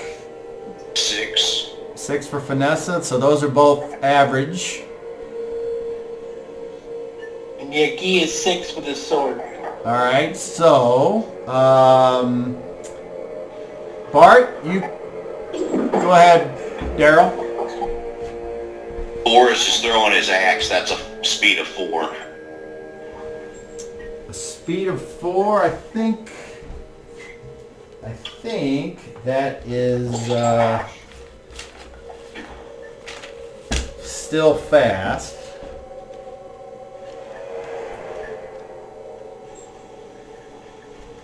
That's what I think anyway. Let's see.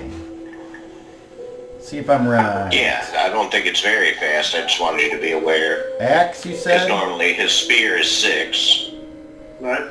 Big axe is 6 too, so. Throwing axe? Okay, yeah, fast 4. Okay, Well, so just add battle axe. Bart, you command the elemental to attack. Yeah. Okay. So the elemental will move up and attack. So roll. The elemental has 7. a thackle of. Just had this here. Come on, man. Brad, I'll need you to keep track of this stuff here. What? I'll need you to write this down and keep track of it. Okay. So it has an armor class of 2. Okay. It has a thackle of 13. And it has 1 attack. And it does 3d8 if it hits. Hold on, go ahead It's again. it's got a pretty nasty damage, yeah. AC2, Tackle 13, and what? It has 1 attack. 3d8 damage. And then if it hits, it One does attack. 3d8 damage. 2d8 damage? 3. Yeah. All right, so roll an attack. 12. And what armor class does that hit? I don't think that hits, Thaco minus the dice roll. okay. 1. Okay. Ooh. Armor class. That is a hit. Roll damage. 3d8.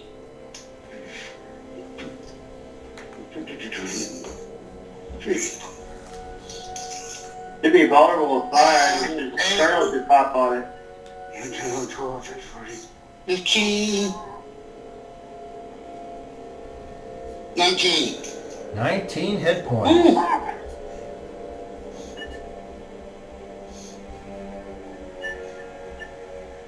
Fire elemental moves forward, strikes the evil cob, burning some of the husk away. The evil cob seems to almost grimace its skeleton-like face. It's giving off a smell, a sweet smell of burning plants. Okay, who's next? And fast. Anybody?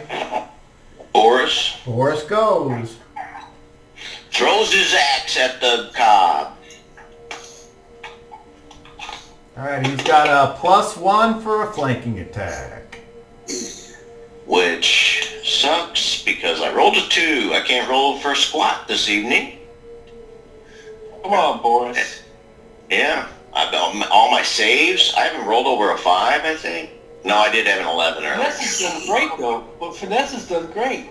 I'm just saying. No, she failed several saves already. What armor class does that hit? Your spells were good, Vanessa.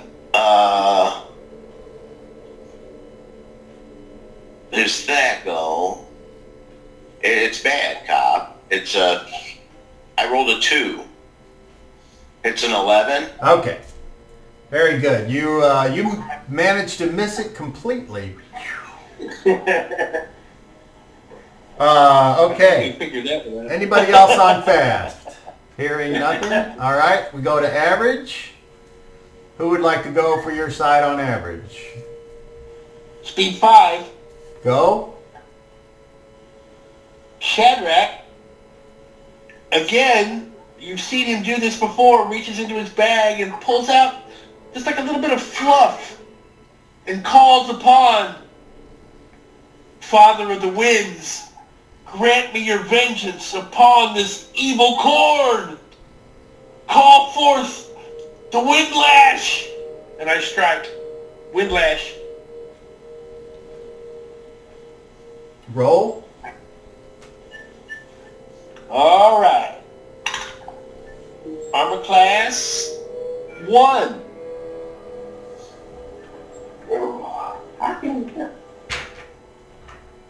All right.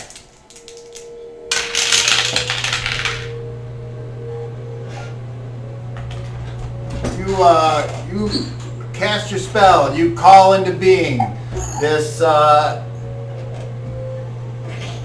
don't. Does it say what it looks like? Is it invisible, or is it like translucent, or what does it look like? Let me describe it as it says here. The spell creates an invisible, weightless whip. Okay, it is invisible. Apart, it's this wind. You can just kind of like see it move to the dust and stuff like that. Yeah, it's like a. Remember in the third Indiana Jones thing when that blade moved through the thing and cut the people's heads off? It's like that. All right. You summon this invisible windlash. You whip it out at the creature. Right as it gets ready to strike the creature, your windlash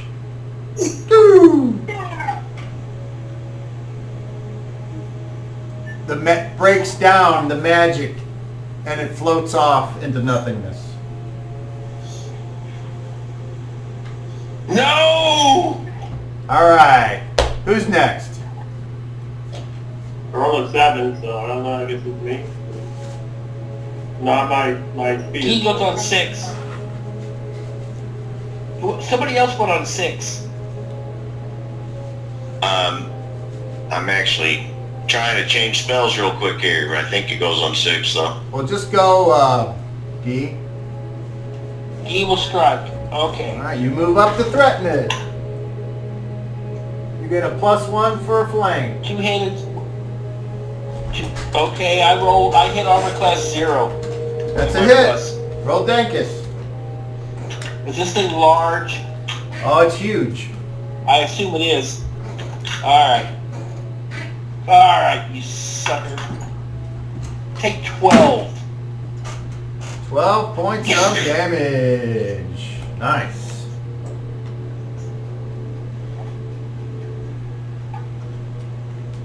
You stick it, this sticky sweet liquid pours from its side as it like...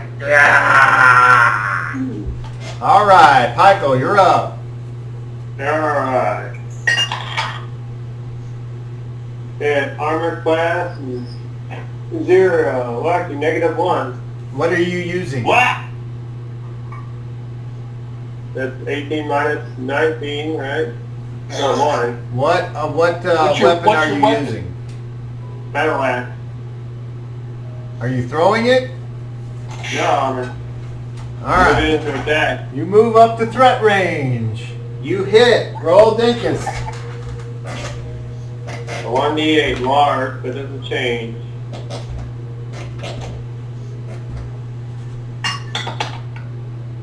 Six plus. Oh, yes, plus anything. Your It's just 6. Your axe bites deep into this huge husk. And you draw it back out, and you see the husk kind of move a little bit, and as if... I'll shock you, you son of a... Alright, Vanessa, I guess it's your turn. I am attempting to cast Polymorph Plant. Ooh. I move forward to grab Look it. out. Turn it into something flammable. Did you say you move forward Great. to grab it? I think touch is the range. I gotta get back to it. Are you sure it's not got a range to it? I thought it had range to it.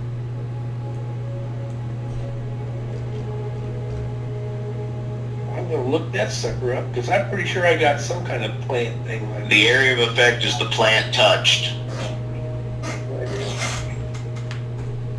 Okay. You're going. But my action wasn't moving, it was casting. So as part of the casting, I stepped forward to touch the thing to cast the spell. Don't touch the Yay. thing. Family friendly, is it?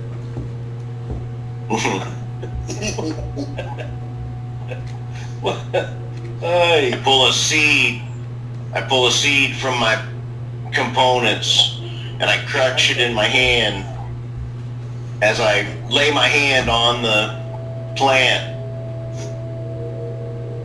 and I call forth the powers of the blend. Change this evil corn into a docile marigold. By the will of the cob, let the cob be destroyed. I can't do that spell. You haven't kept up with local, the Is it latest third level or fourth? games and media. Okay. Oh, I can do it. I can cast it at third. Oh. Come on, Vanessa. Alright, you move up and you have to touch it, so roll to hit.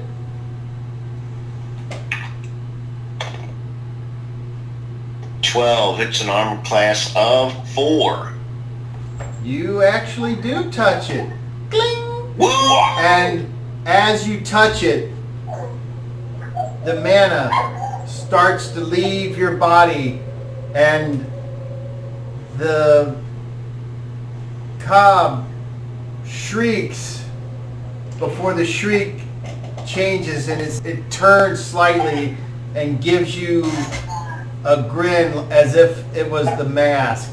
And it's a skeleton face. And you realize that this plant is intelligent. Correct. And that's why I was trying to swap up spells, and the other one I looked up had the same type of situation, so I just had to cast that one. All right. I tried. Very good. So we'll put you up. Because I was looking at that too. I was like, I wasn't sure if I could cast it. I was like, oh. Okay. So who else is on average? I think everybody's gone for your side. Okay. Yep. So then we go to slow. And it is finally the evil cob's turn.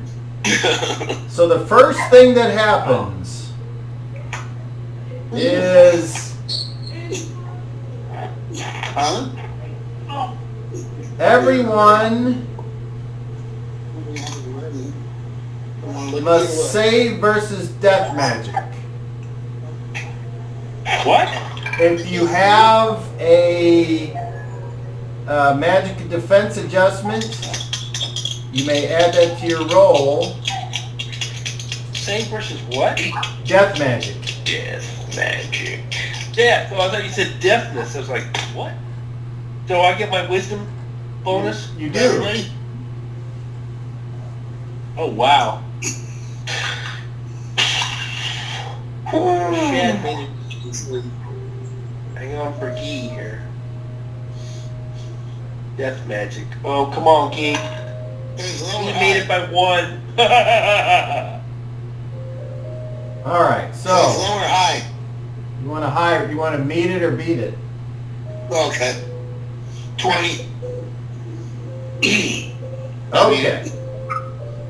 Okay, so all of you, did anyone fail their save, first of all? Sorry, I rolled a 12 plus 4. Daryl's got his hand up. Boris failed. Okay. Vanessa matched the number she needed. So he made it by 1. So if you made your save, as you look at the cob and you notice his ghastly appearance, one of horror and unnaturalness, you realize that if you look at this entity, you will have to save anytime you look at it. For those of you that fail, which unfortunately is Boris,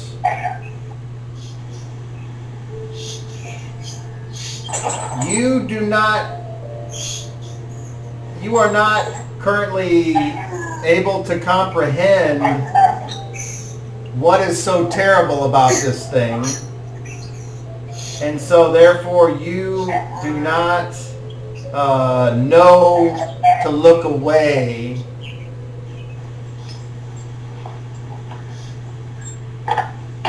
until the next time I call for the save. Which means I'm like frozen in place, or no, you're too stupid to realize that this thing is an abomination, and you're too stupid to be confused by how this thing could be alive. You're just like, I don't give a fuck what it is. okay. But you may in the future, as you continue to look at it. So there's 100 ways you can eat corn. You can shuck it, boil it. Jason has his hand up. is this a fear effect? Not technically, no, because Drink corn. It's Also, I get a +4 save versus all magic, which would affect my mind. That's key. I'm immune to fear, and I get a +4 bonus against any magic that would affect I thought my you mind. made It says so right here. okay. Well, then you Charm make it. person, friends, hypnotism, sleep, irritation, scare, all those things. Command, charm person. Hey, hold on, Title Chapter. Okay, so you made your saving throw by 4 more than you roll. Just saying. I have, if it's fear or if it's mind influencing, I have those bonuses. You quit humping in, quit. Okay. So what that means is when you're attacking this thing, if you look at it, you have to save again. But I'm gonna have +4. Or you can choose to not look at it and attack it. Okay. It's basically the Medusa effect. If you catch its gaze, then you have to save. I get that. Okay.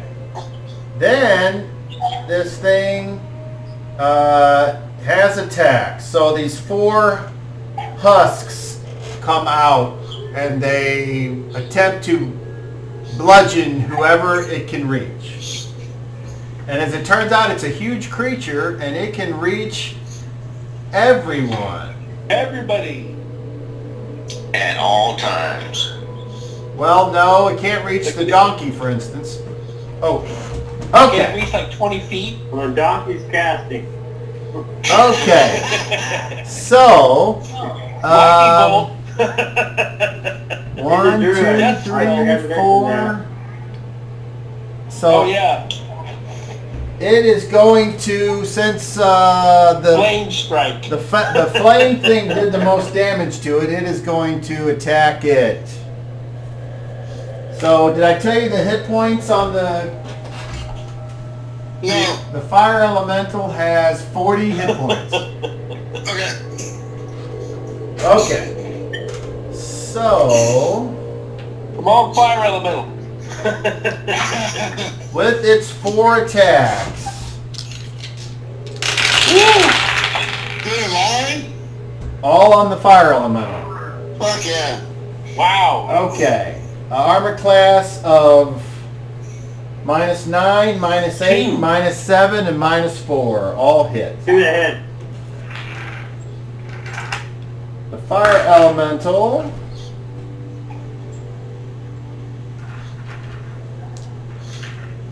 takes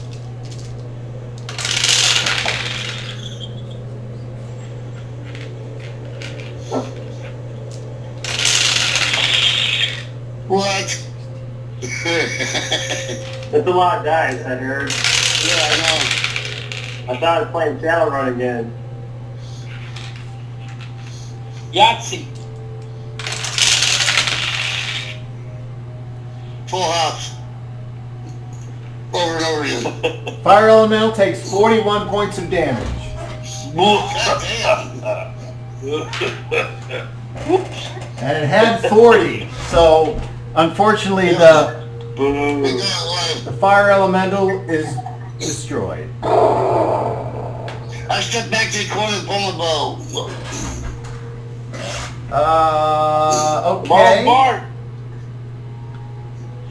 And Oh, wait a minute, I'm behind you, man. Backstab. Oh. Do I get backstab with the bow now? Oh. okay, so now we move to the end of the round.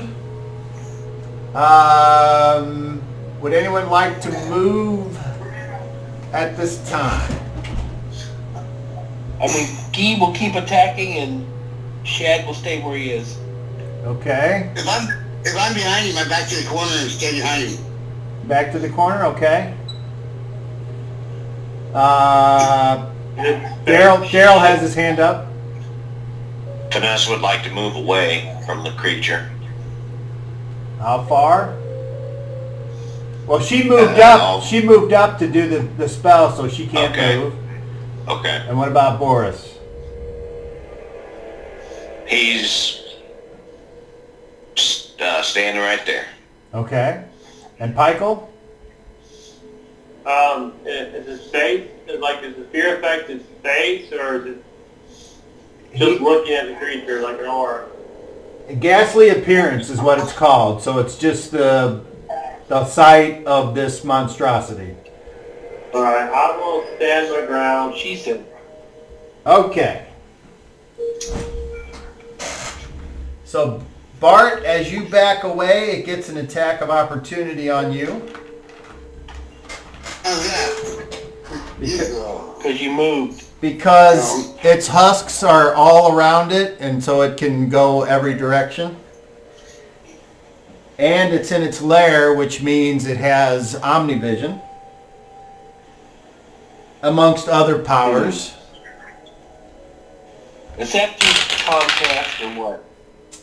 That hits an armor Hey, we found class. what? Oh. That hits an armor class of 0. Yeah.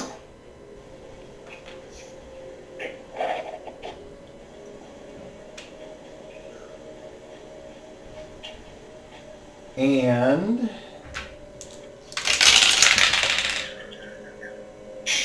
okay. Its resistance does not affect anything. Is it alive? Okay. Well, of course it's alive. Okay, so change that to. I need... Yeah, I don't think it was undead. I thought about that at first, and I changed my mind. Please push you back though, because it's huge. Bart, save versus paralyzation, please. D20? Yeah. Yes. 11. I made it. Oh, precision. Yep, 11 made it. All right. Okay, so that's your guys' end of the round. Now on my creature's end of the round, I'll let all of you roll a d6, please, and I will add my d6 as well. So we'll start with Pykel. What did you roll?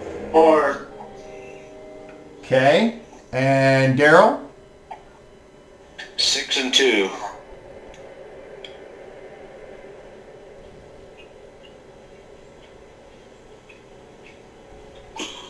Bart? 1. And Jason? Shad got a 6, Guy got a 5. Okay. So for a total of 17, all of the little seedlings come running out and surround the evil cob.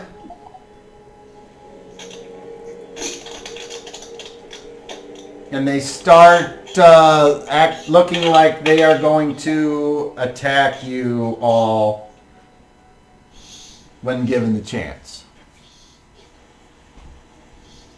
And that is the end of the round. So now we have a new round. Actions. And we'll start with who's ever closest. So that would be Vanessa. Casting. And then we go to Pykel. I better move away. Attack. I'm going to use these little orange markers as the little jibbies here, so. I'm going to change my action to moving away from the creature. Okay.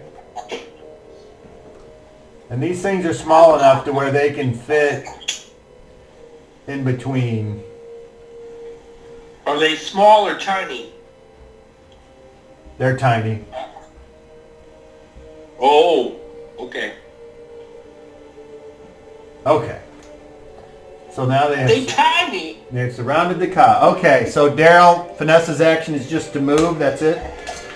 Yes. Okay. And Pikel's action is to what? Okay. And Guy's action is? Attack the cob. Okay. And then Shadrach's the next closest?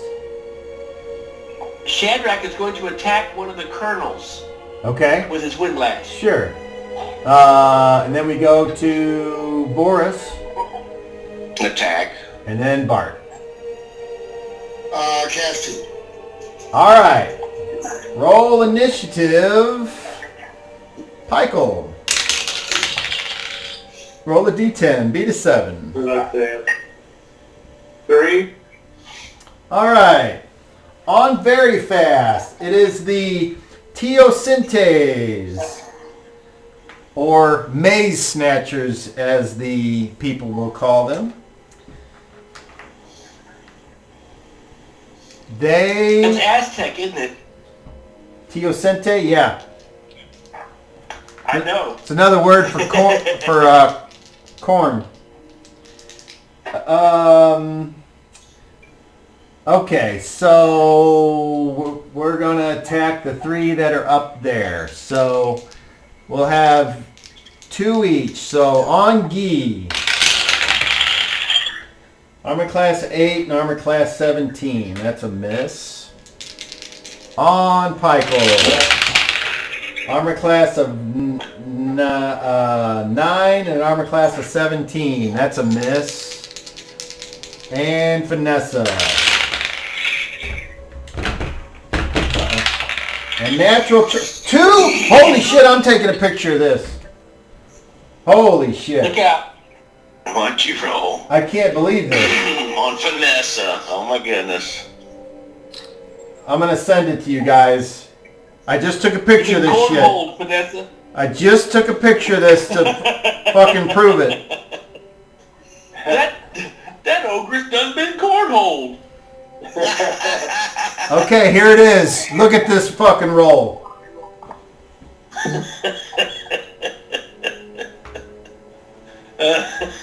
That's fucking crazy. 120. No. 20. That was two 20s.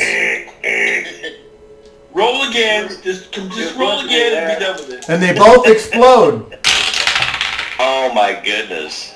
Okay, nothing. So just normal hits. So, Good night. Teosyntes. All that excitement. Do 1 point of damage. So, Vanessa, you take 2 points. Vanessa fall. Okay. The Dungeon Master takes 2 points. Come on. Okay. And then we go to fast. So, anybody with the speed of 1, 2, or 3 on something? Magic missile. Oh.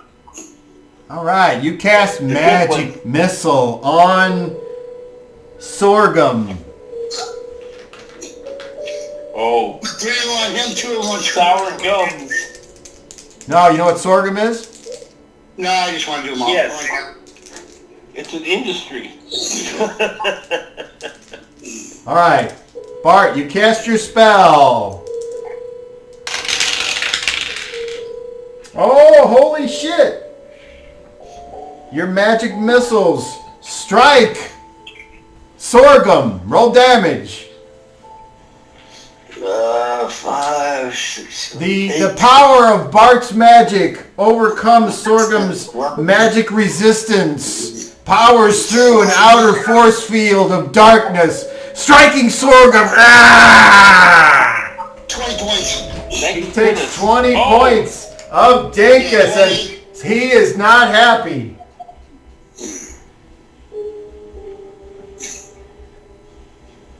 He's starting to look hurt. All right, who's next? Nobody? Shad goes on 5. All right, Vanessa would go ahead and move on fast, and as she moves, She gets subjected to several attacks of opportunity. Boom. Because there are the 2 Teosenti seeds and the evil Ka because of his reach. Indeed.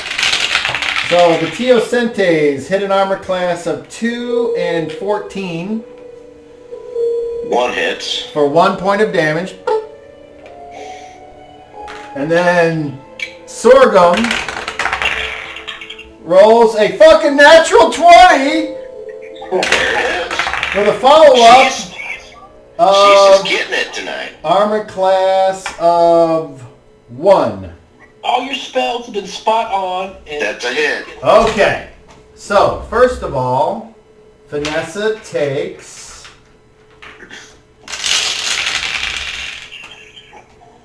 Friends, shut up. Ready, land. 11 points from Sorghum.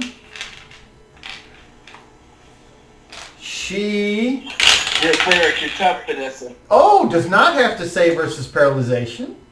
Ooh, thank you. And then I need Daryl to roll percentile to see where this unfortunate hit landed on Sister Vanessa. 32. In her left shoulder. Ba-bam! She suffers a serious wound. She now has -1 to That's where hit and Key hit damage. her earlier, too. She now has -1 to hit and damage, and a 30-pound weight is added to her, what she's carrying. And that may or may not affect her encumbrance.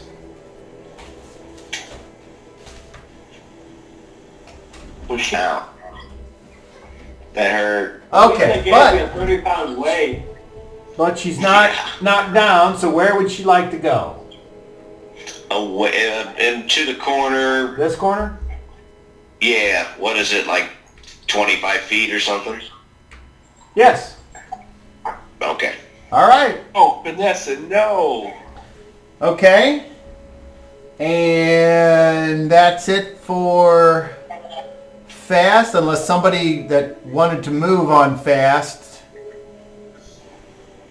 before they attacked or did something, but I don't think so. Apparently not. Okay.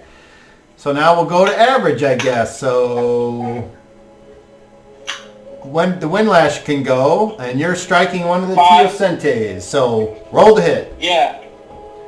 And these Teosentes, okay, just so I know you guys don't care about this kind of shit, but Teosentes, these are minions, so you don't even roll damage. If you hit, they're destroyed. So roll to But hit. they're probably each of the hit. Okay, I get that, yeah.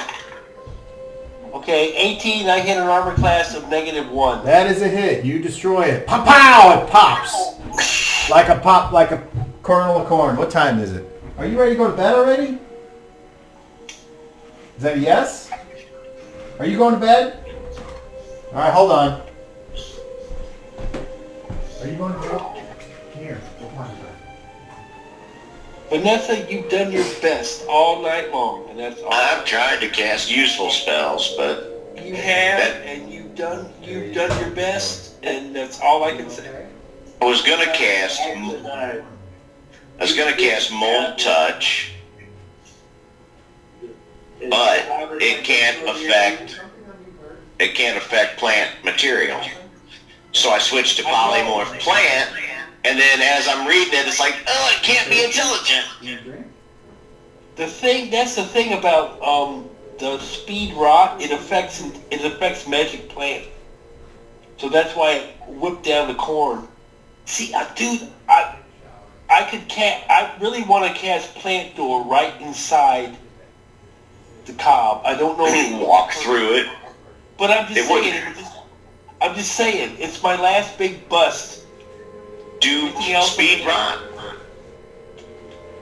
I can still do that. I can still do Or it. I got dispel one- magic. I don't have that. I can cast it, but would it? Is it? I don't know if it would be effective. I got two. I don't- I got 2 good shots left, and I'm saving them right now because I tried Windlash. It didn't affect it, but you got him with the magic missile, Bart, which makes me think my Windlash either can't affect him at all from one roll, or I have to roll every time I try to hit him with it. Because of my level, but he's gonna roll a saving throw. But yes, I know your level was doing it, and that's why. But No, still, I'm not no, a creature has a magic resistance. That's all. Yeah. Yeah. Well, okay, let me ask this. Does my Windlash have any chance of affecting it? Yes, the same as Bart's has a chance. Yeah. Okay, well, I didn't know if it was like never or maybe. Well, so I'll because take maybe. you're really not supposed to know, but I'm feeling generous, so. Well, yeah, telling me that will let me know, but still, that's why I switched to the Colonels. Because I figured I could at least hit them and kill them. All right, so who wants to go next? Pikel, you want to go? Sure. All right. Jointly. So you hack at it. 17. So that Where's Clown's? Thaco, that's something. Thaco minus your dice roll What's your Thaco? is a 18. So 18 minus 17 is 1. That's a hit. Roll damage.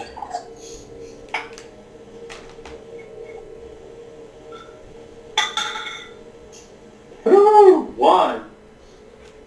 All right. Where'd you go, Daryl? I'm here. Okay. Behind my deer. Gee. Oh, my dear. Gee, you're up. Oh, shit. He will... I'm sorry. Hold on. Well, you still... Okay, so... Fuck, I forgot. That's my bad. Go ahead, Gee. Oh, okay. Guy is going to swing away, Meryl. Alright. Oh, I got you. I got you. I hit armor class of 2. That's a hit. Roll Dankus. Dankus.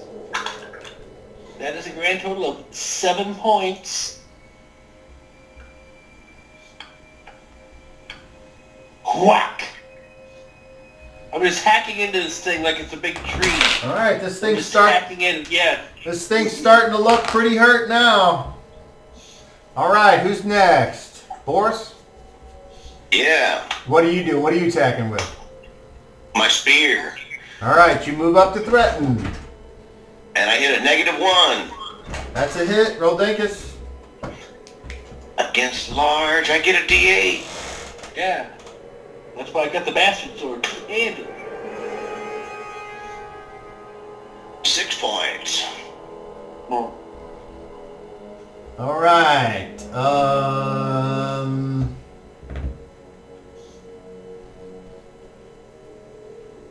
And now it is Sorghum's turn. They're gonna make nasty candy. Sorghum will attack the 3 that are right up front. I would like Pikel, Guy, and Boris to all make charisma checks, please. And I need to know the number. Oh. I need to know the total number. Charisma. So we'll He got start. 29. Guy got a 29. Pikel, what'd you get? Not much. Because you short and ugly. Boris, what did you get? 16. 22. Pikel, get the extra attack. You're the winner. So, 2 attacks on Pikel. Armor class of 3 and a natural 1. Does the armor class 3 hit you? I believe so. I Okay. think.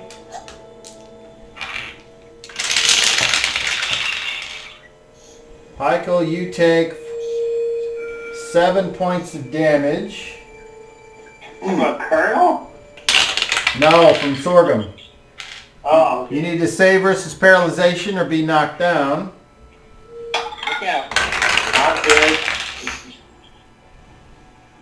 Sorghum does make his level check.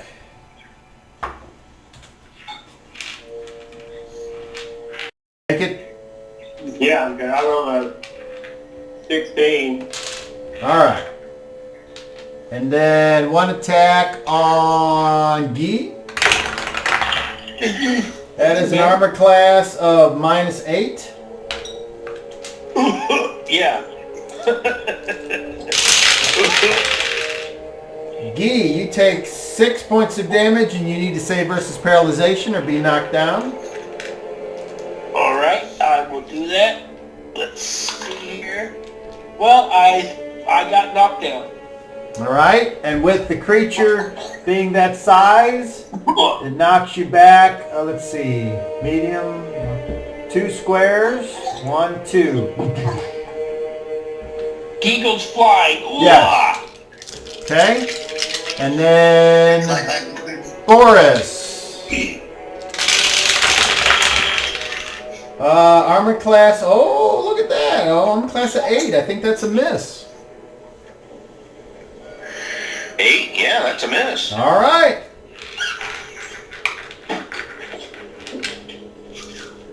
Yeah, Okay. Eagles flying. And then that is it for that round. Okay, so I need all of you that did not look away from Sorghum to save versus death magic. Net 20. Key is +4, I assume. Is that correct? Apparently so. That's an easy one. Sure. What you just made it. And Shad, let's see. What? Death magic? What? Oh, Shad made it by like 4. All right, what about Boris? Boris made it. Hey, look at that. And By 3. what about Bart? I just made it, as I said. All That's right. what the minuses. I rolled 14. Okay, that is the end of round number 2, I think. I thought it was 3, but okay. 3? Okay. That's fine. All right. My guess. That's just my guess. Next round, actions. Boris, Attacking. Pykel, Attacking. Guy, I'm going to get up and attack. Shadrach, I'm going to lash the cob again. Bart, Casting. Vanessa. Casting. All right. Roll initiative. Shadrach. All right. Beat an 8. Look out. I rolled a 3. All right. The minions. First, we'll go with on Boris.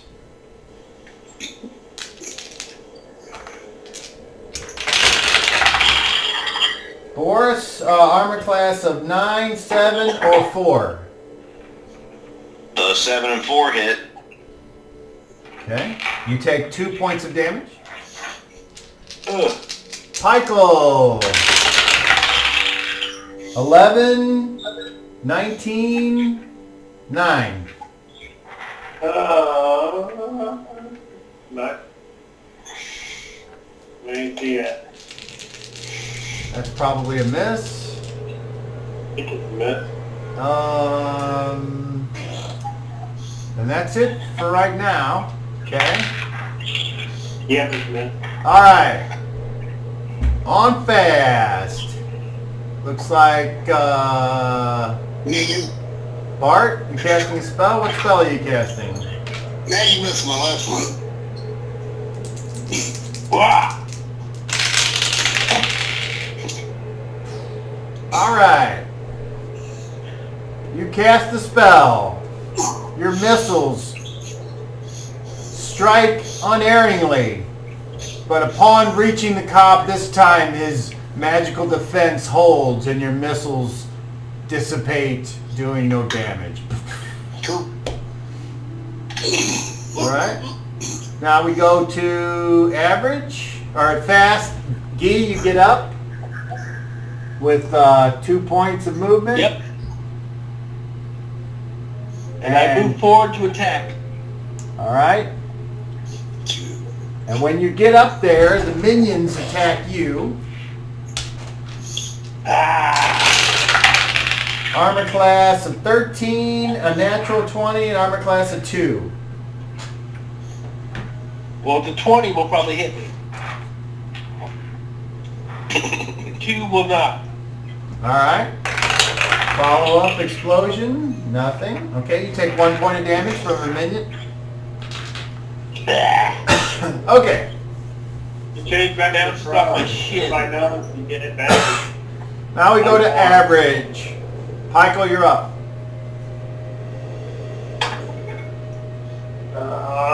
15, which is the thing. 2. Armor class of 3. That's a hit. And the opposite, D8. Number 8.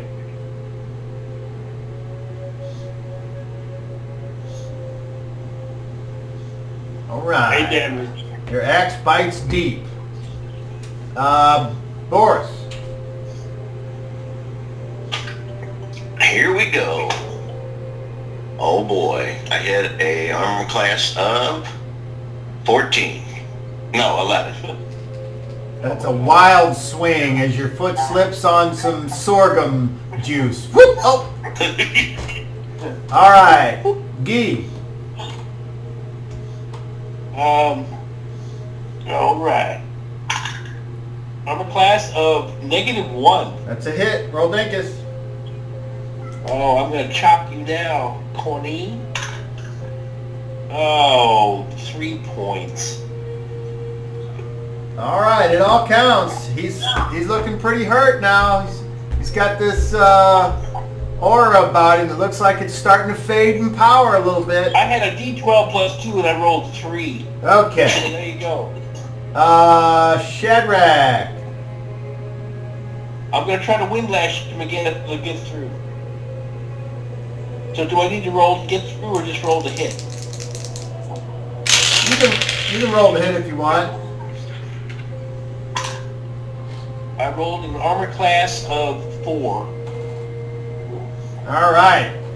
You whip your windlash out there, and right as it gets ready to strike, it is dissipated by the magic resistance of sorghum. Alright. And that leaves Vanessa. What's her casting time? 1 round. Okay, so she's continuing right now. Okay, it is Sorghum's turn. Sorghum is going to fucking take out his frustrations on Pykel. Because you're the one that's able to hit him and do some damage. Armor class of, oh, that's a miss. 7, I think. What's your armor class, Pykel? 6. Alright. Armor class of -1. 7 hits, but armor class is 8. Oh, okay. Armor class of 7. Armor class of -6. Okay, you got hit 4 times. You need to save versus paralyzation 3 times, or until you fail. Holy So, Until you fail. What's Yeah. well, up to 3 times. Good. And good. Come on, Pykel. My saves are off the charts.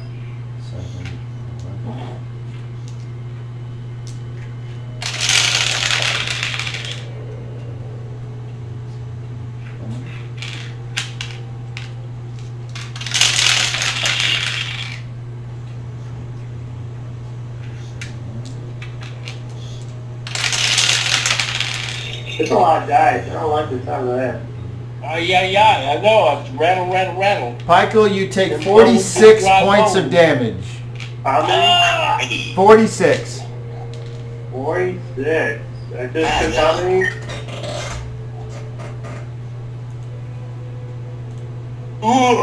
But you're not knocked down because you made all those saves, so.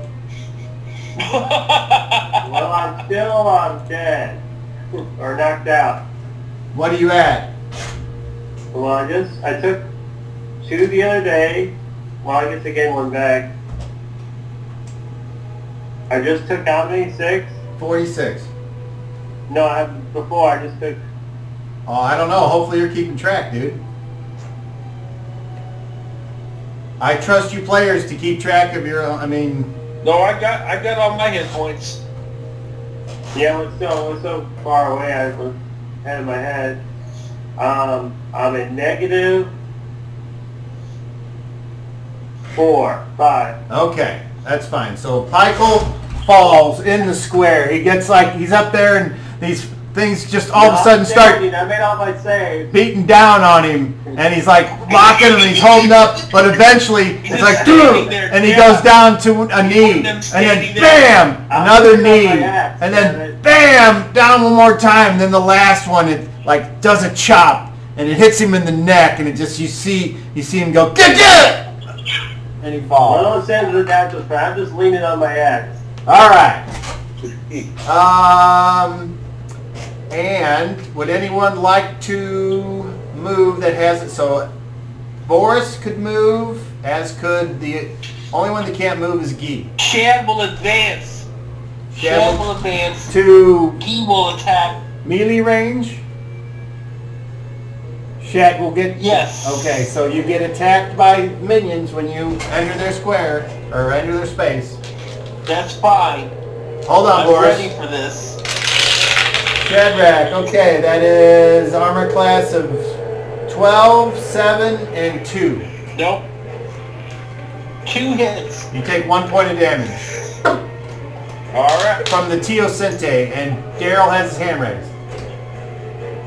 I was just making sure we didn't start another round yet. No. Right? Did any of your characters want to move? Nope. No. Okay, hearing nothing, we'll go one more round, then we'll call it. So, actions. No, hold on. Vanessa didn't get to finish her Oh, stuff. I'm sorry, yeah, go ahead. That's right. So she had moved over to the edge of the clearing, and she pulls out a petal from a flower and smashes it into some mud and crushes it in her hand as she holds with her right hand her holy symbol above her head.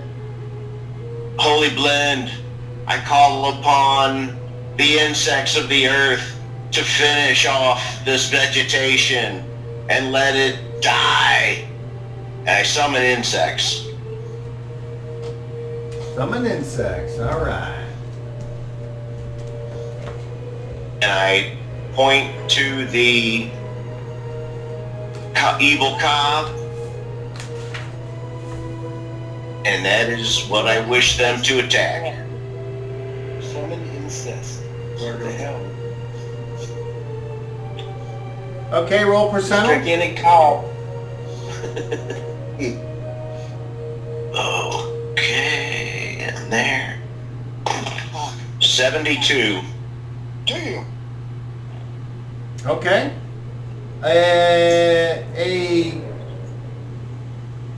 A swarm of ants and beetles comes from the surrounding corn stalks and start to crawl. They gather at the point chosen by the caster and attack the single creature that the caster points to.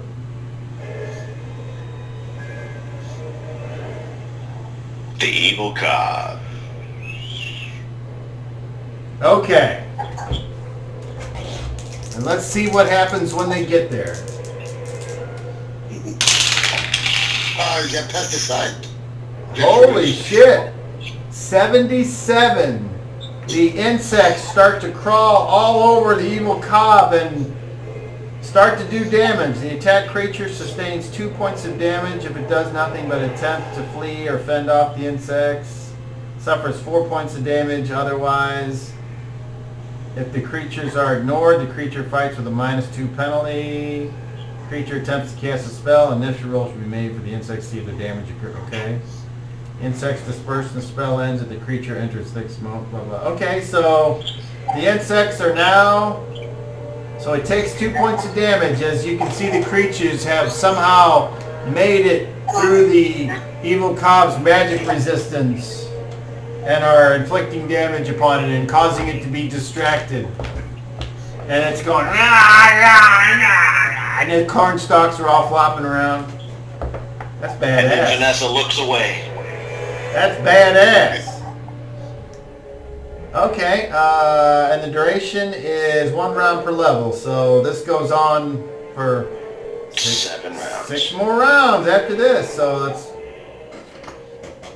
fucking A. Okay, all right, next round.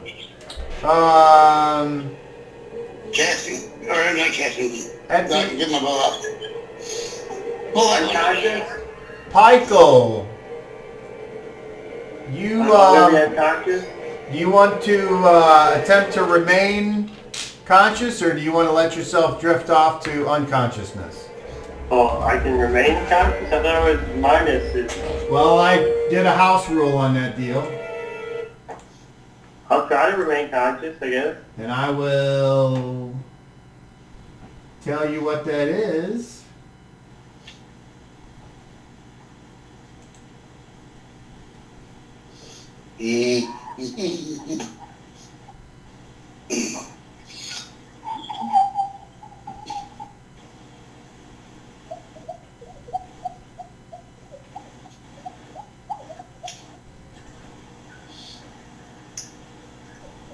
Okay. Make a system shock roll, please. That's on your constitution. You'll need percentile. It's on your constitution. Yeah, so I know where it was. It's against con system shock 90%. Alright. 36. Okay. All right.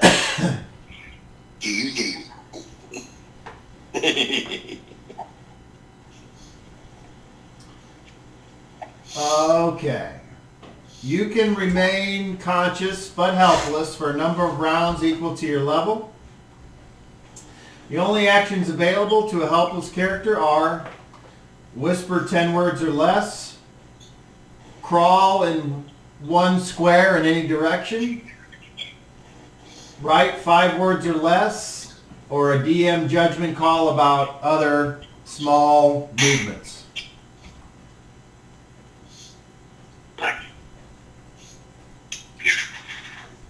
So, Alright, I guess, ask for help. I guess they kind of strength up. I thought I had healing potions at one point in time, but that was a long bloody time ago. alright, last round of this fight. At least for tonight. Action. We'll start with Guy. Attack. Boris. Attack. Shadrach. Attack. Bart. Pull my bow and fire an arrow. Attack. Vanessa. Casting. Pykel. Help! Alright. Roll initiative. Oh, Daryl has his hand up.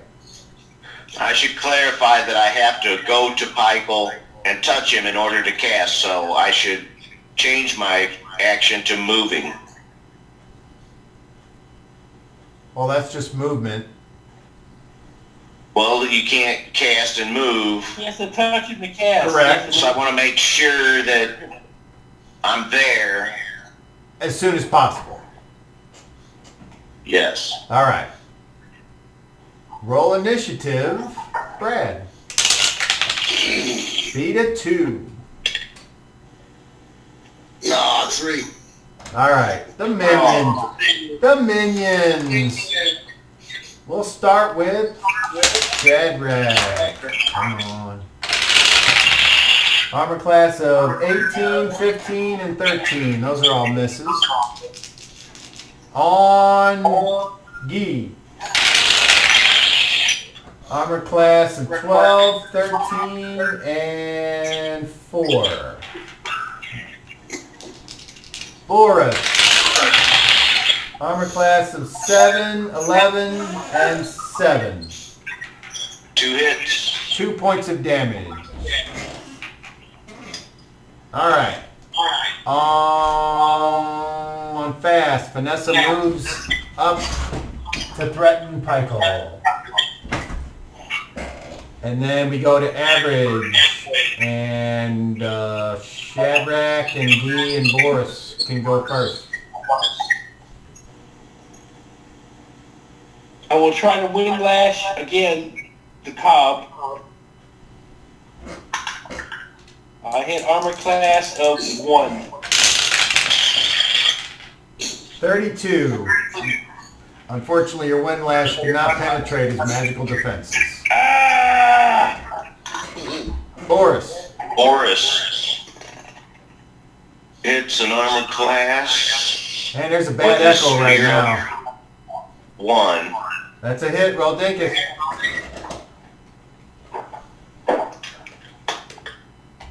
Four points.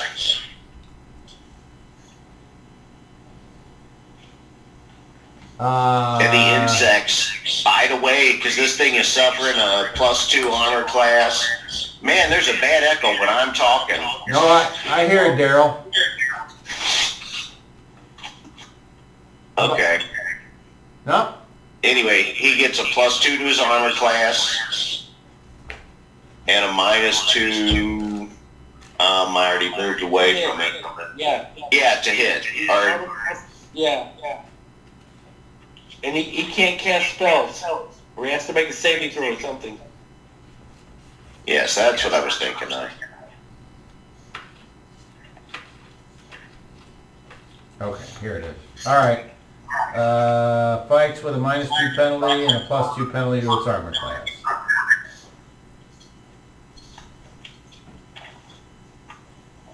And that lasts for 7 rounds. I'm going to put it down right now. This is the second round, right? Yes, and this happens at the end of the round in the resolution phase. Okay. Alright, so, Guy. Attack! I hit an armor class of 4. That's a hit. Roll Dinkus. Oh. Alright, big boy. 8 points. Alright. And now we go to Mark. I'm shoot an arrow. Fire trap arrow. Roll your attack. We're on.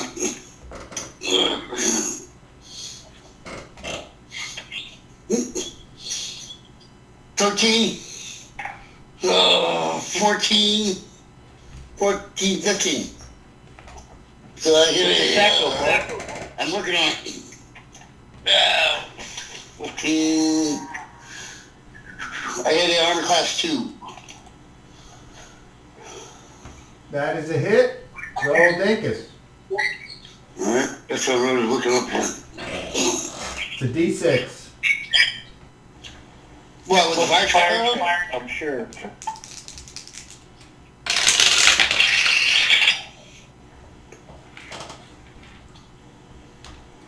Four plus 1 for level caster, so 14. Brad, roll the D6 for the arrow. Okay. 6.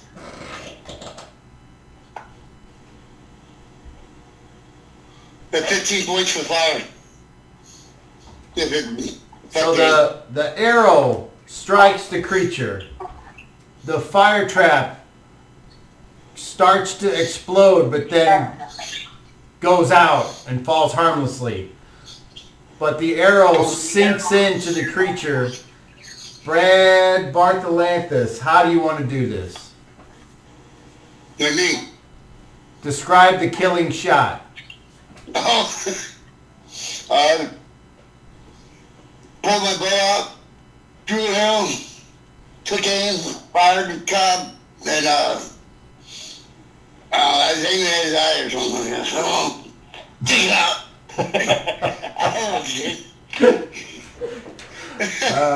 Well, there you go. So, Or something. Or something. In his face. Shoots in his eye or something. Fuck, I don't know. Shoot ugly face. In your face! But with that, the evil cob moans and wails, and the arrow that is stuck in its eye before it falls withers away. All the minions cease and shrink down until they are no longer visible, and the evil cob turns into a normal corn cob, and you see a dark energy or a shadow come off and fly off into the corn maze before you realize that it is destroyed. Congratulations, you have defeated the cob, and you will all get XP and a level advancement for that. And All right. with that, the corn maze goes away and the path lies forward. Vanessa, I'm guessing you are going to do something on your turn next round, and what would that be? Yeah, I was casting heal serious wounds. Roll, if you would like to role play it, you can roll with advantage, or you can just cast it and roll what you roll. She moves over to Pikel, and she takes one hand, and pulls his arm where it looks like it's been hurt. And as she runs her hand down his arm, she calls out, "Heavenly light of the blend, flow through this warrior and heal his wounds."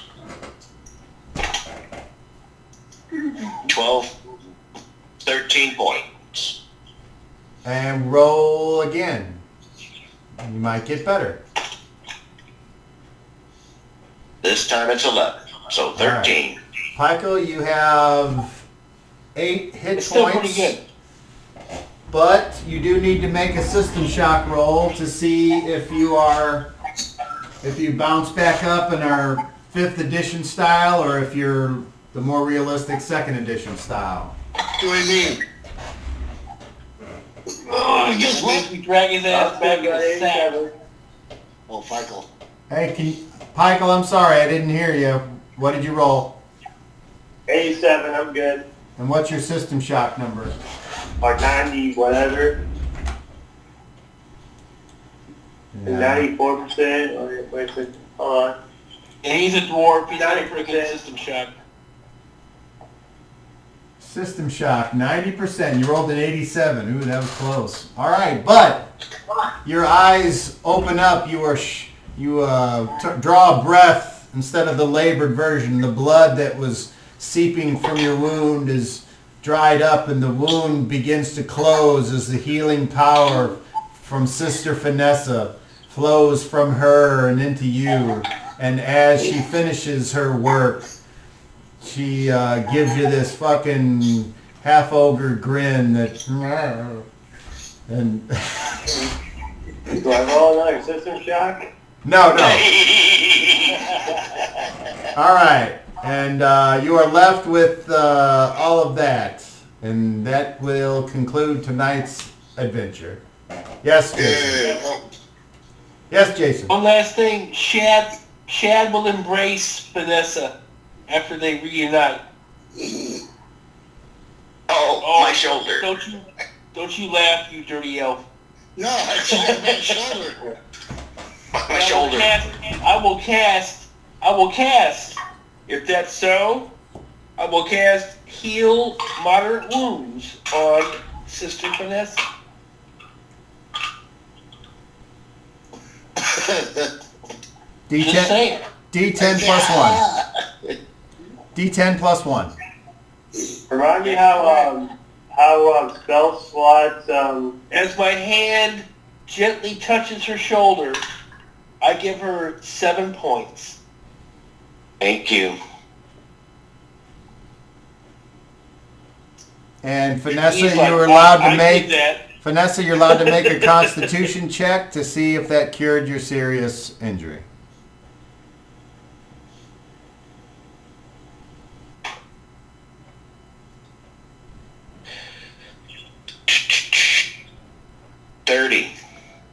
then yes, your soft tissue damage is repaired. Awesome.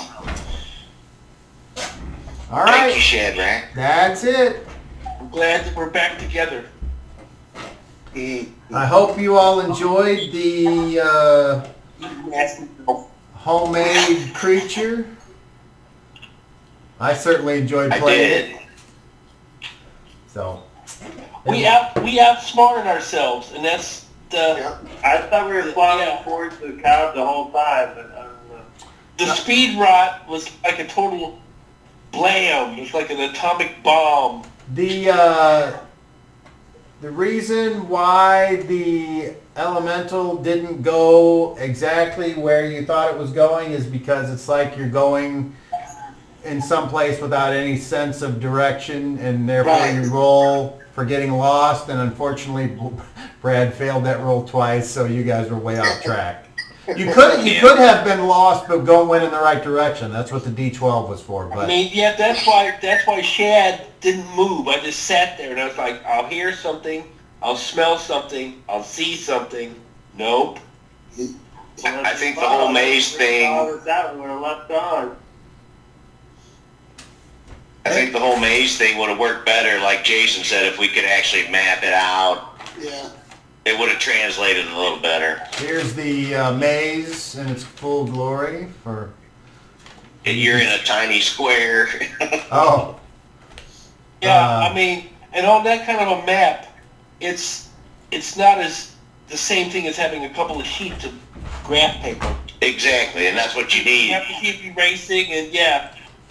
One Right. time, one of the things I did, Yeah, back in here the day, mind maps don't work too I good. figured it was crazy because it couldn't be easy. The crows said, the plants said. I was like, no, this is not going to be just a walkthrough. I No. knew that. And we couldn't walk around it. We had to go through it. And then we tried, and I'll say this, Cobb, our ultimate goal was to go straight for the Cobb. That's what we always tried to do. Whenever we opened that corridor with the rot, we were like, okay, there it is, charge. So we tried. Okay, and you did right at the end. Getting us there at the end, that was the ultimate goal because we tried. We weren't avoiding the enemy. We were going straight for it. So Right on. Well, the goal is to have fun, so as long as you had fun, it's all good. yeah, and I mean, I tried to windlash it, and it was useless. The windlash was useless this time, and the windlash has been a game saver in the past. So yeah, the fire elemental also died first round. Pow. But he did good damage right off through that though, so he did his part. He did one good bite and he was done. But I figured that. I was like, it's either gonna be dispelled or something. That thing- You can't hit. That thing hit hard, man. Yes, it did. Yeah, I kind of one hit it. Yeah, I appreciate you throwing for at me. That was a good one, Cobb. And I was like, yeah, I figured somebody would die. And Pikel, it was you, technically, but you didn't die. You were just knocked. You got your shit knocked out. Thank goodness. I didn't fall down. I was leaning on my axe, damn it. You're so squat, and look, your center of gravity so low. You just kind of sat in your armor there. All right, So very you summed good. it all up. We'll pick this up Good night, next fellas. week. Be good. Try not to die in the snow. Good game. Thank you, Cobb. That was excellent. Excellent. All right. Good night, Internet. Good night, and have a pleasant tomorrow.